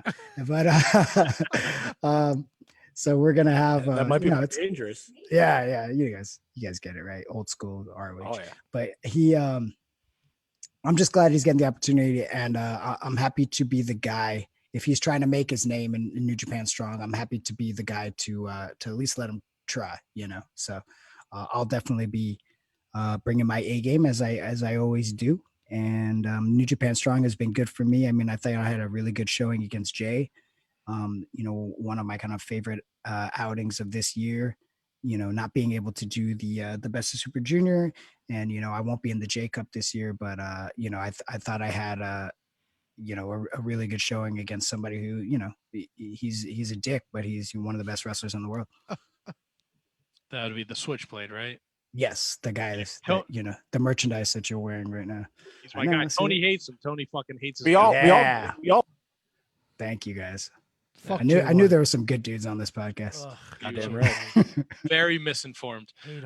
One of my favorite things ever was being at the Garden to see Okada beat him for the championship. That was so awesome. What a moment. Great. The Garden was incredible. I'm so sad that we didn't get to do it this year with Wrestle Dynasty, because I mean, that would have been like, obviously Wrestle Kingdom level, show, event. So maybe next year. I think we all miss it. I think we all miss being at Madison Square Garden. It's just we're very close to it, so it's ridiculous. Right. Right. It's insane. Well, we don't want to keep you too much longer, Rocky. You mentioned the Super J Cup. Does El Fantasmo repeat, or do you have someone unseating him this year? I think Leo's got a good chance. I would say I think Leo's got a good chance, and ACH has a good chance. I feel like one of those two. I like him. I like him being back in the picture. I like him being back in the picture too. He's more, he's focused and rededicated himself, and he's grown up a lot. I can say that, he's definitely grown up a lot and really matured quite a bit. And obviously the experiences that he's had in and outside the ring in the last couple of years, since the last time we had seen him in New Japan, I feel like there's been some real growth and change as a wrestler and as a human, so I'm glad that he's a part of the team, especially with New Japan Strong. I feel like that's what I love about Strong, is that like you said, you're getting like young talent, you're getting talent that we hadn't seen in Japan for a while, kind of get reintroduced. Seeing guys who are veterans like Fred Rosser, I mean, like, where the hell did he come from? Like, you know what I'm saying? Love him. Jersey guy. He's there. You go. Yeah. He's so good, and I didn't know it. I not that I didn't watch WWE, but I didn't watch to the extent that like you could see how good some of the guys from that like Nexus group really were, and obviously he's at the forefront of it, and I'm glad that he's getting the opportunity now on a show like Strong where he can really shine. I gotta ask because he's in the World Tag League and he has the voice of an angel, but I've never experienced it live. Tai Chi. I mean, is it just what is it? Come It's on, gotta be it's gotta be breathtaking to hear him sing. Have you ever heard it? Not live, but I haven't heard it live. I haven't heard tape. He's fantastic. The voice of an angel. I want to see him on that I want to see him on that. What is the lip syncing championships or whatever they have that show? He should be on that. He probably wouldn't even win that. Yeah, true. How do you even over Zoom? How does the feed break down when Yano goes into his tights? I don't understand. You know what? I have no idea. I'd say faulty cable somewhere. Just somewhere down the line, there's some faulty cables that I don't know what's going on. It must be something that has to do with World, and I'm gonna have a serious chat with them to see if they can fix it. Up tonight. As a professional wrestler, how hard is it to untie somebody else's shoes and then tie them together? Because that looked like it was not an easy task for Yano to do Saturday against Zach Super Jr. It took him it felt like 15 minutes. It was like the longest Yano match I've ever seen in my life. I mean, it's like, I'm like, hey, Kevin was like, I think he's doing something. I can't tell exactly what he's doing to his shoes or something. Oh, what's that? And I was like, and then it just kept going and going. And poor Zach, I don't know what he was doing, but yeah. I guess, I don't know. Yeah, Yano, he's a character. He shouldn't get a job at Foot Locker, that's for sure, because it would take him forever to lace those things up. No, he should get a job at Foot Locker because he locked the foots. Or maybe Great Clips too. Touche. The camaraderie with you and Kevin and Chris, it comes across great when you guys do the English shows. How great is Kevin Kelly at what he does? Because I think people always see him as like the WWF guy, but man, Kevin crushes it. And I was so upset when and with all due respect to Jim Ross and Josh Barnett, they did a great job, but man, Kevin Kelly is he's got his finger on the pulse of New Japan Pro Wrestling, and he does such a great job telling the stories. I mean, man, he is a treasure to us American fans who don't understand Japanese. When we watch, he explains everything to a T. I mean, how great is it to work with him? It's unbelievable how great at his job is. And, I don't know how many fans really know how commentating works, especially on the level of like a big production like WWE or whatever. You've got somebody in your ear the whole time cueing you in and out of things, and maybe there's a Vince McMahon or somebody telling you, hey, that we're gonna be out to go to commercial in 30 seconds, blah blah blah. It's like we get like a couple of those things when it matters, and then the rest of it, like Kevin just knows the timing of the show and knows how it's being paced, and he can basically be like the floor director for the commentator. So whether it's a 3-man booth or 4-man booth, if Gino's there, then it's like he's directing us, so that he can do his job great. Then he'll throw to, obviously you can tell when he's like, Gino, and your thoughts about, whatever, as a Bullet Club guy makes his way down the ring. So it's pretty awesome to have somebody as experienced as he has in these kind of high level situations. And then not only just having the knowledge of what my strengths are, what Chris's strengths are, what Gino's strengths are, and then being able to produce and direct them during the broadcast as he's getting out like these whimsical thoughts. And it's really awesome. I mean, he's really incredible, like really like no other. And there's no like big team behind it. There's not like a bunch of producers behind it saying, oh, make sure to mention this and this and this, like it's him. He's the guy.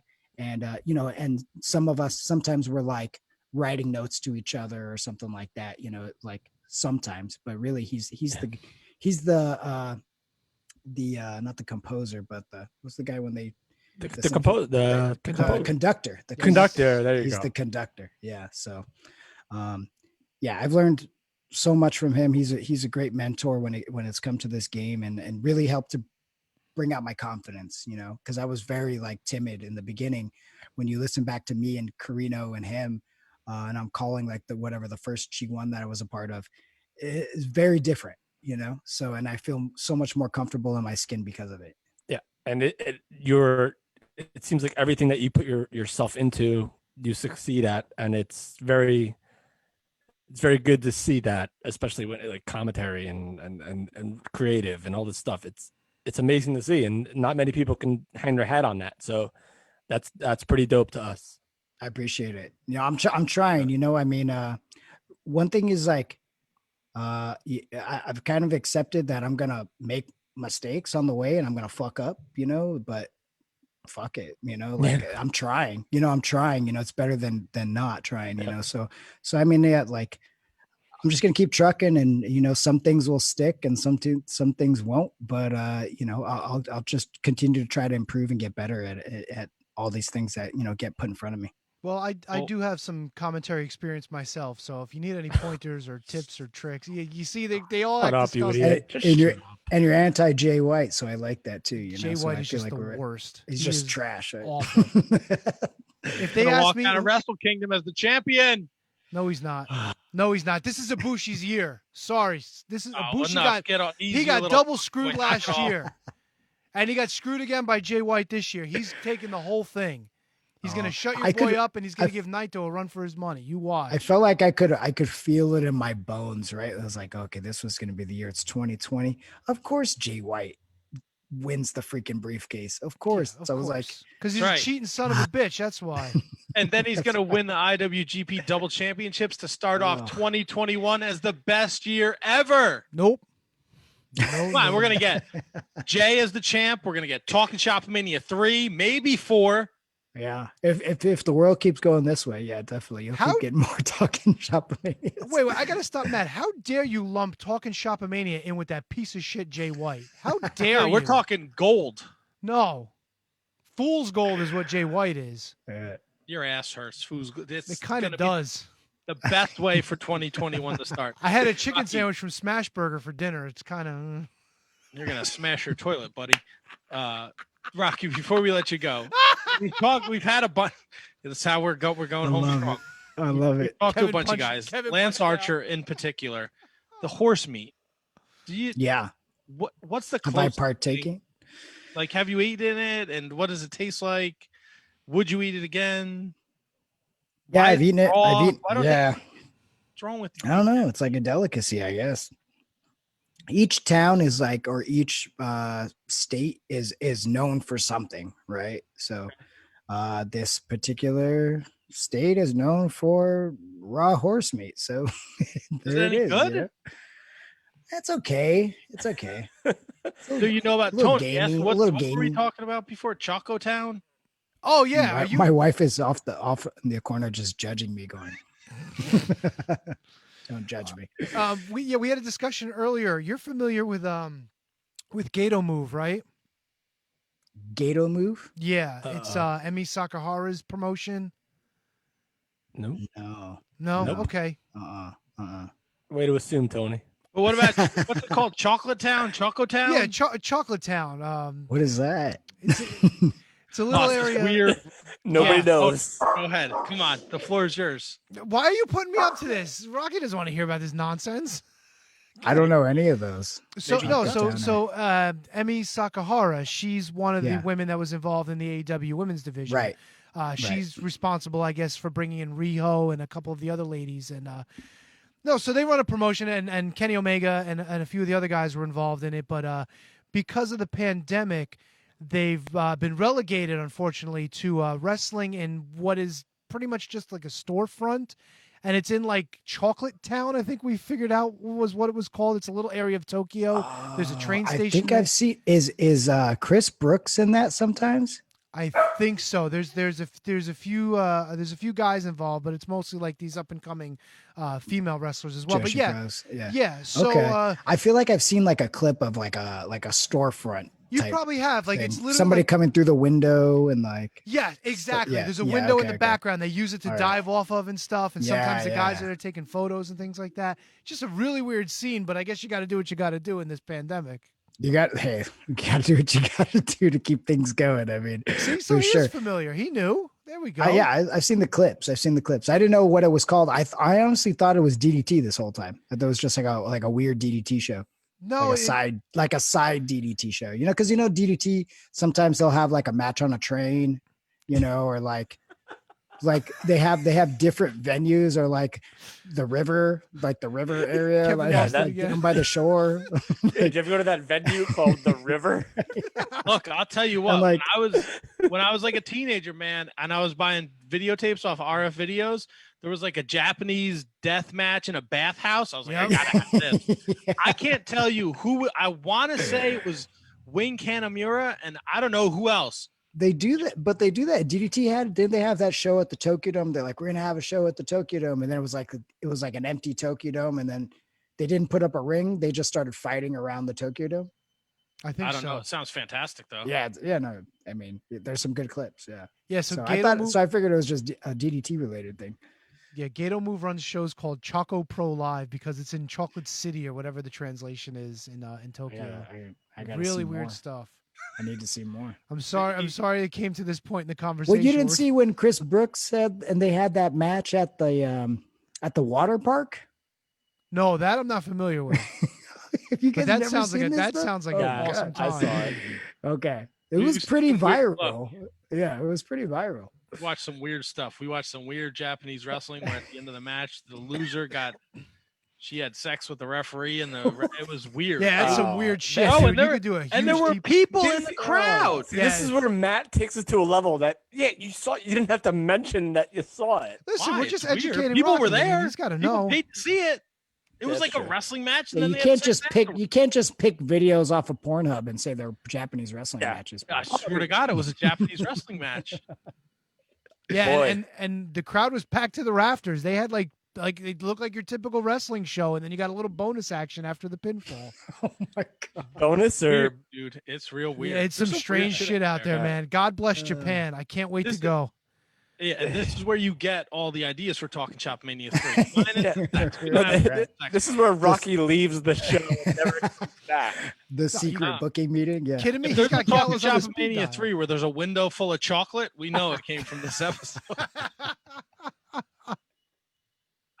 Talking Shop Mania 2 this Friday night, fight.tv. It's the best $15 you're going to spend. 10 o'clock. Easily.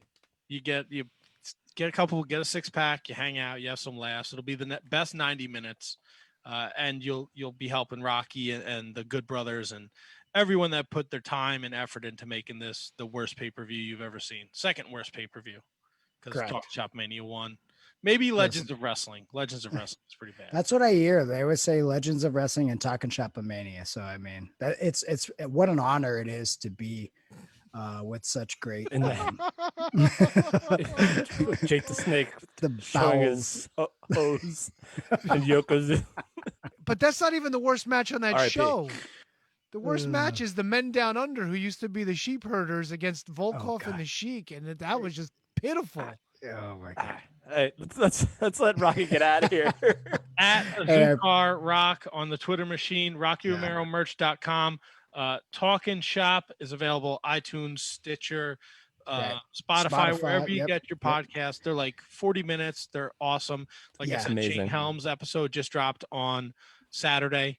Bill Goldberg was the week before, and they have all other people outside of the wrestling business, entertainment, everything. It's an excellent listen. Yeah, if you're around the Baltimore area, we're bringing Talking Shop live November 22nd. So You going to Jimmy's Seafood. It'll be live at Jimmy's Seafood. It'll be socially No, distanced. Stomping Grounds, Baltimore. Yeah, it'll only be about 100 tickets. So come check us out, hang out with us. It'll be a lot of fun. Get on it now, folks. Good food too. Good food, real good food. Those tickets are going to go fast. Get on it now. Rocky, it's been a pleasure. Thank you so much for taking time out of your busy schedule. We really appreciate you. Thank And we you, look forward fellas. To, I this appreciate Friday it. night.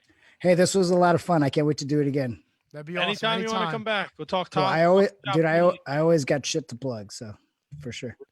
This is the place to do it, my man. We love plugging shit on this show. Trust me. Some of us more than others. Oh, you got me on that one. All right, I appreciate it, fellas. Have a great night. Rocky, be well. This is awesome. Have a great night. See ya. Bye-bye. Rocky Romero. We're going to be plugging his shit. What a fucking great time. Holy shit.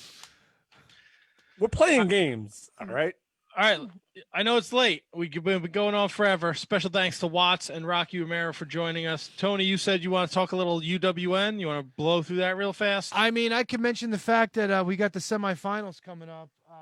Give me 1 second. I had the notes, but I tossed them aside. Oh, here great. we go. So we've got Sean Davari, who defeated our guest Rocky Romero in round 1. He's going to take on Mike Bennett in the second round, who won his match against Kevin Martinson. Both great matches, by the way. One match I really didn't care for. Fred Rosser moves on by DQ over Eric Redbeard. I was kind of shit on the ending. I mean, it was okay up to that point. And, of course, Chris Dickinson beat our buddy the Librarian a couple of weeks ago. And so there's your finals. You got in the semis, you got Fred Rosser against Chris Dickinson. You got Sean Davari against Mike Bennett. And this week, we've got your World Tag Team Championship. I know we've talked about it earlier. Fresh back from quarantine from Monrovia. The question mark will be teaming up with Aaron Stevens against your NWA World Tag Team Champions, Eli Drake and the Cowboy James Storm. That's going to be a hell of a match. So that's going to be some good stuff.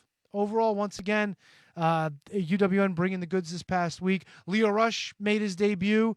He took on Fidel. What was his last name? Fidel Bravo. That guy can fucking move. He's a squatty little motherfucker, but he was hanging in there with Leo Rush. They had, as the kids say, a banger of a match. So Leo Rush is right now part of the United Wrestling Network. So good times ahead. He's making eyes at the gold as well, but he'll have to wait till the end of the tournament, just like our friend Watts does. That's it in a nutshell. All right. Let me blow through some notes here. And if you want to chime in. MLW Restart, November 18th, Wednesday night on YouTube. Davey Boy Smith Jr. challenges Fatu, the MLW World Championship. The king of the promos, Davey Boy Smith Jr. ACH, Leo Rush, Conan, Buku Dao, the Dirty Blondes, Zenshi, Calvin Tankman, Brian Pillman Jr., ACH, Savio Vega, Jordan Oliver, Joseph Samael, Loki, all the Parks, LA Park Jr., Hijo de LA Park, Dominic Guarini, Simon Gosh, King Mo, Filthy Tom, all will be a part of the relaunch. Obviously, the champions, Hammerstone, the Von Erichs, Richard Holiday.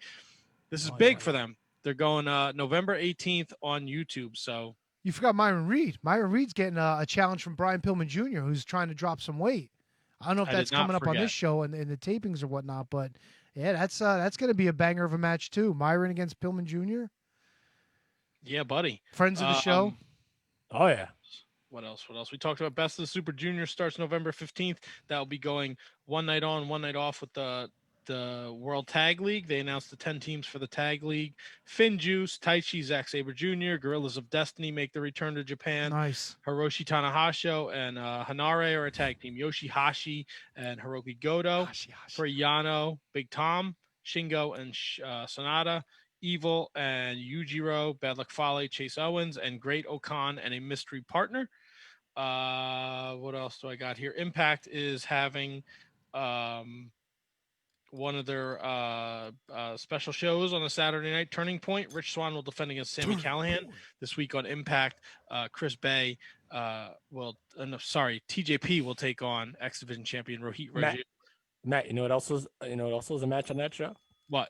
Two dear good friends of mine facing off. Best friends, bitter enemies. Oh, Jesus Christ. Brian Myers versus Swoggle. Swoggle. On that show. Two dear good friends. That's Saturday night on the Impact Plus app. WWE announced that Survivor Series will be The Undertaker's final farewell. I haven't the slightest idea what that means. And I couldn't give less of a shit. Whatever. Yeah. I'll tell you what, though. WWE released Tony Chimmel today. Yeah, that's Tony. You literally surprise. read my mind. That was a surprise. Yeah, that was the rated R superstar. Superstar. That's what it was. Here we go. The rated R superstar.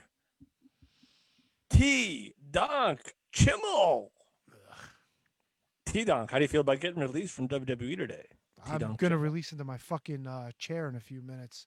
God All right. damn this What, you fucking gonna pee? chicken sandwich. All right, Tony, you got and that's all the news and notes. We don't watch the WWE product as much as we used to, so there really isn't much to talk about there. Survivor Series, brand supremacy, it's going down. I don't know. Check your local cable provider. Real quick. In 2020, check your local cable provider We'll to see. We'll do a what's game with happening. Kevin, but before that, what's the standings right now? You didn't mention the standings. Yeah, we don't know where we are. I think me and Tony gained the game on you, Matt. You and Tony came in at 10-5 for the weekend. I was 9-6. Tony took the lead at 142-77. I am one game back at 141-78, and Kevin is only 3 games back at 138-90. And now we go till it's not the calendar year. Just we go before to Royal the end of Rumble. a show, right? Just before Correct. Royal Rumble. The Royal Rumble kicked off this year, so we'll go to whatever pay-per-view is right before the Royal Rumble. And there's no more AEW pay-per-views for the year, so Revolution is not before the end of February. the pick year. February. No? All right. Kevin, I don't know if you're paying attention, but your Jets are winning. Oh, please don't. God, I don't want them to win. All right, good night, everyone. They're winning 20-10 at halftime. How the hell did the Jets score touchdowns? Because you're not watching. They scored 20 points. Because you're not watching. That's why. Joe want them to win. Flacco is your quarterback. That's why. No, it has nothing to do with Joe Flacco. It's got to have something to do with something else. You got a top 5, Kevin? Hit us. Let's do it. All right, T-Donk. It's time Gentlemen. for Kevin's top 5. What you got, Kevin? This would have been more relevant last week or the week prior. I believe it was last week when we celebrated the anniversary of the introduction of the Hardcore Championship in WWE.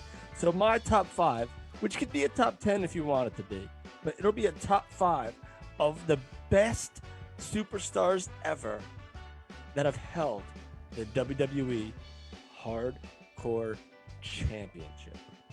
The best superstars ever that Like have the held- top, we're talking top talent here, people. All right. Can I get a Mick Foley?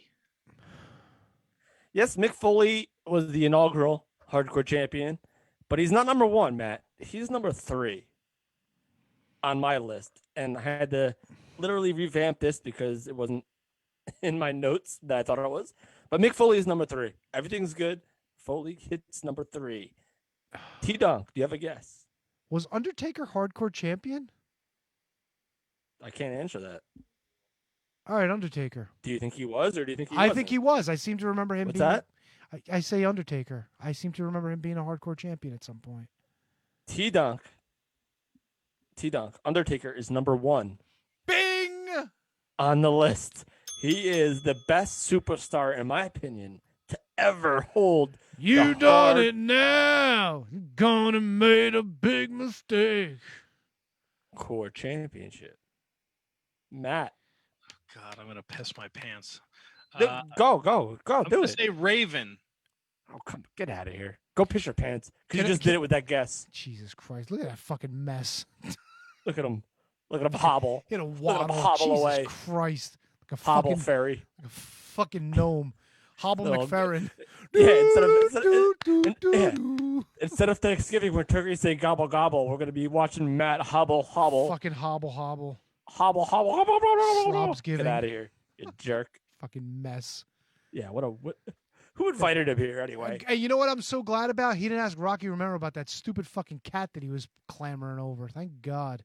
Oh, why didn't he do that though? That 'Cause he's a actually would have been a good He's a question. fucking idiot. I was going to say the R word, but I know better now. Yeah, but why didn't we say he should have though? Because we built that up a lot. Speaking of R words, Rob Van Dam. Not top 5. Oh.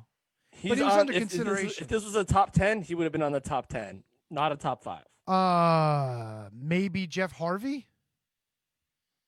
Are you going like guesses on the whim?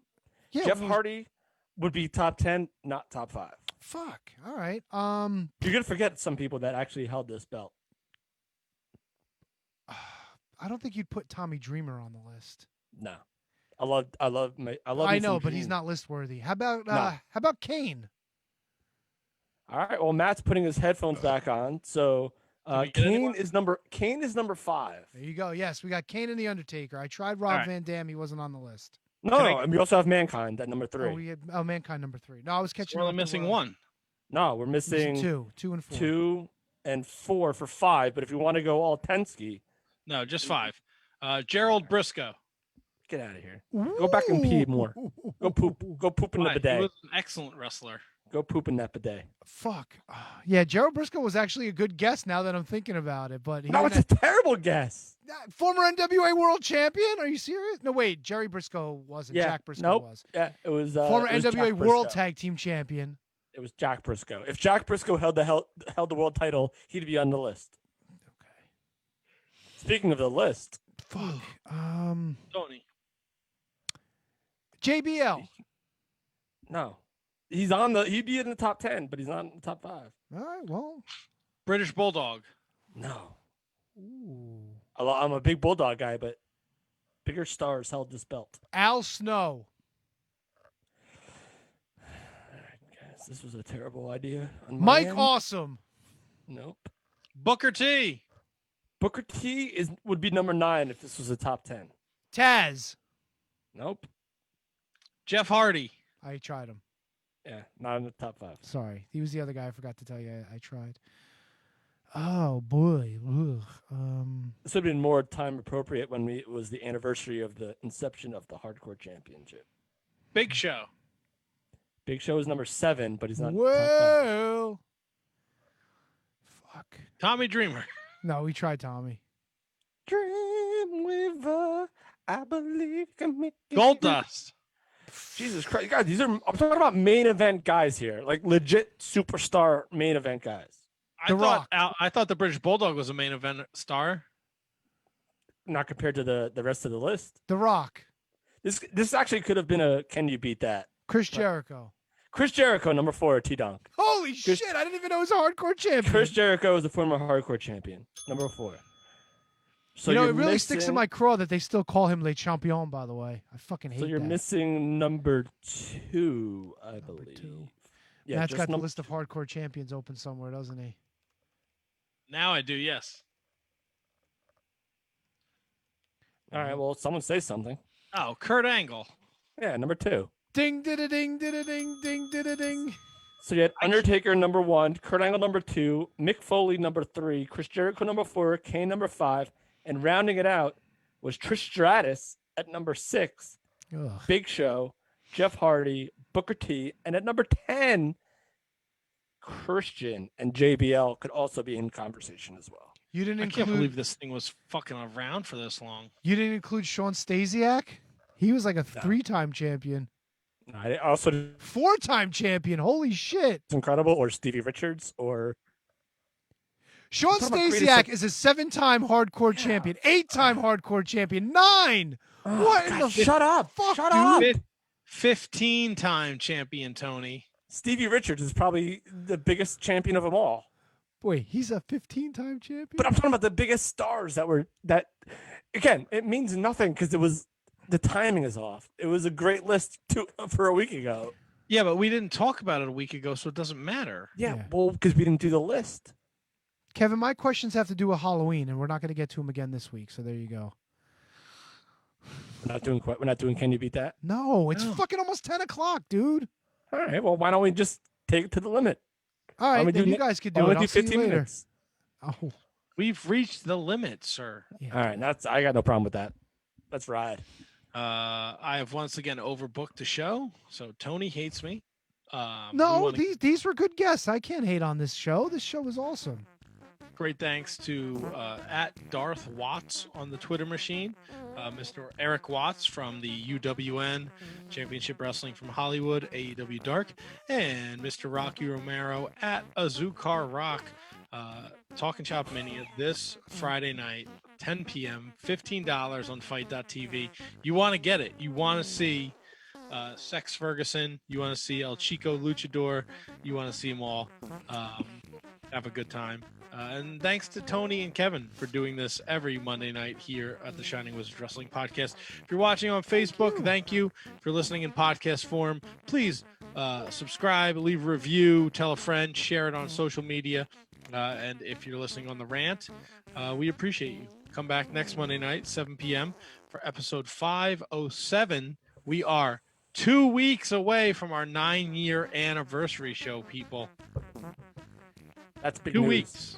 Quick shout out once again to our friends over at FRM Pod, Front Row Material. Shout out to Mikey Whipwreck, who's still undergoing some recoveries. And shout out to the crew of people that listen to Front Row Material. Some of them have been clamoring. They've been entering every Shining Wizards contest and haven't won yet. All I can tell you guys is keep entering, because Matt's giving away tons of shit, and there's a new prize package every single week. That's right. Thanks for listening. That's it. Follow us on all social media platforms at Wizards Podcast, ProWrestlingTees.com/Shining Wizards, Patreon.com/Wizards Podcast. We'll be back next Monday with another rip-roaring episode of the Shining Wizards Wrestling Podcast. Hashtag Manscaped Pod, hashtag Jingle Balls. We'll have more information hopefully next week. Oh, I can't mute you. All right. Say goodnight, Gracie. You motherfucker, I knew you were going to. You idiot. You idiot. You're an idiot. You're a Love you. fucking hump. Hump-a-lump. I hope we don't do a Christmas show with those fucking jackaloons this year. There's no way we're doing it. COVID, baby. They got COVID in their veins.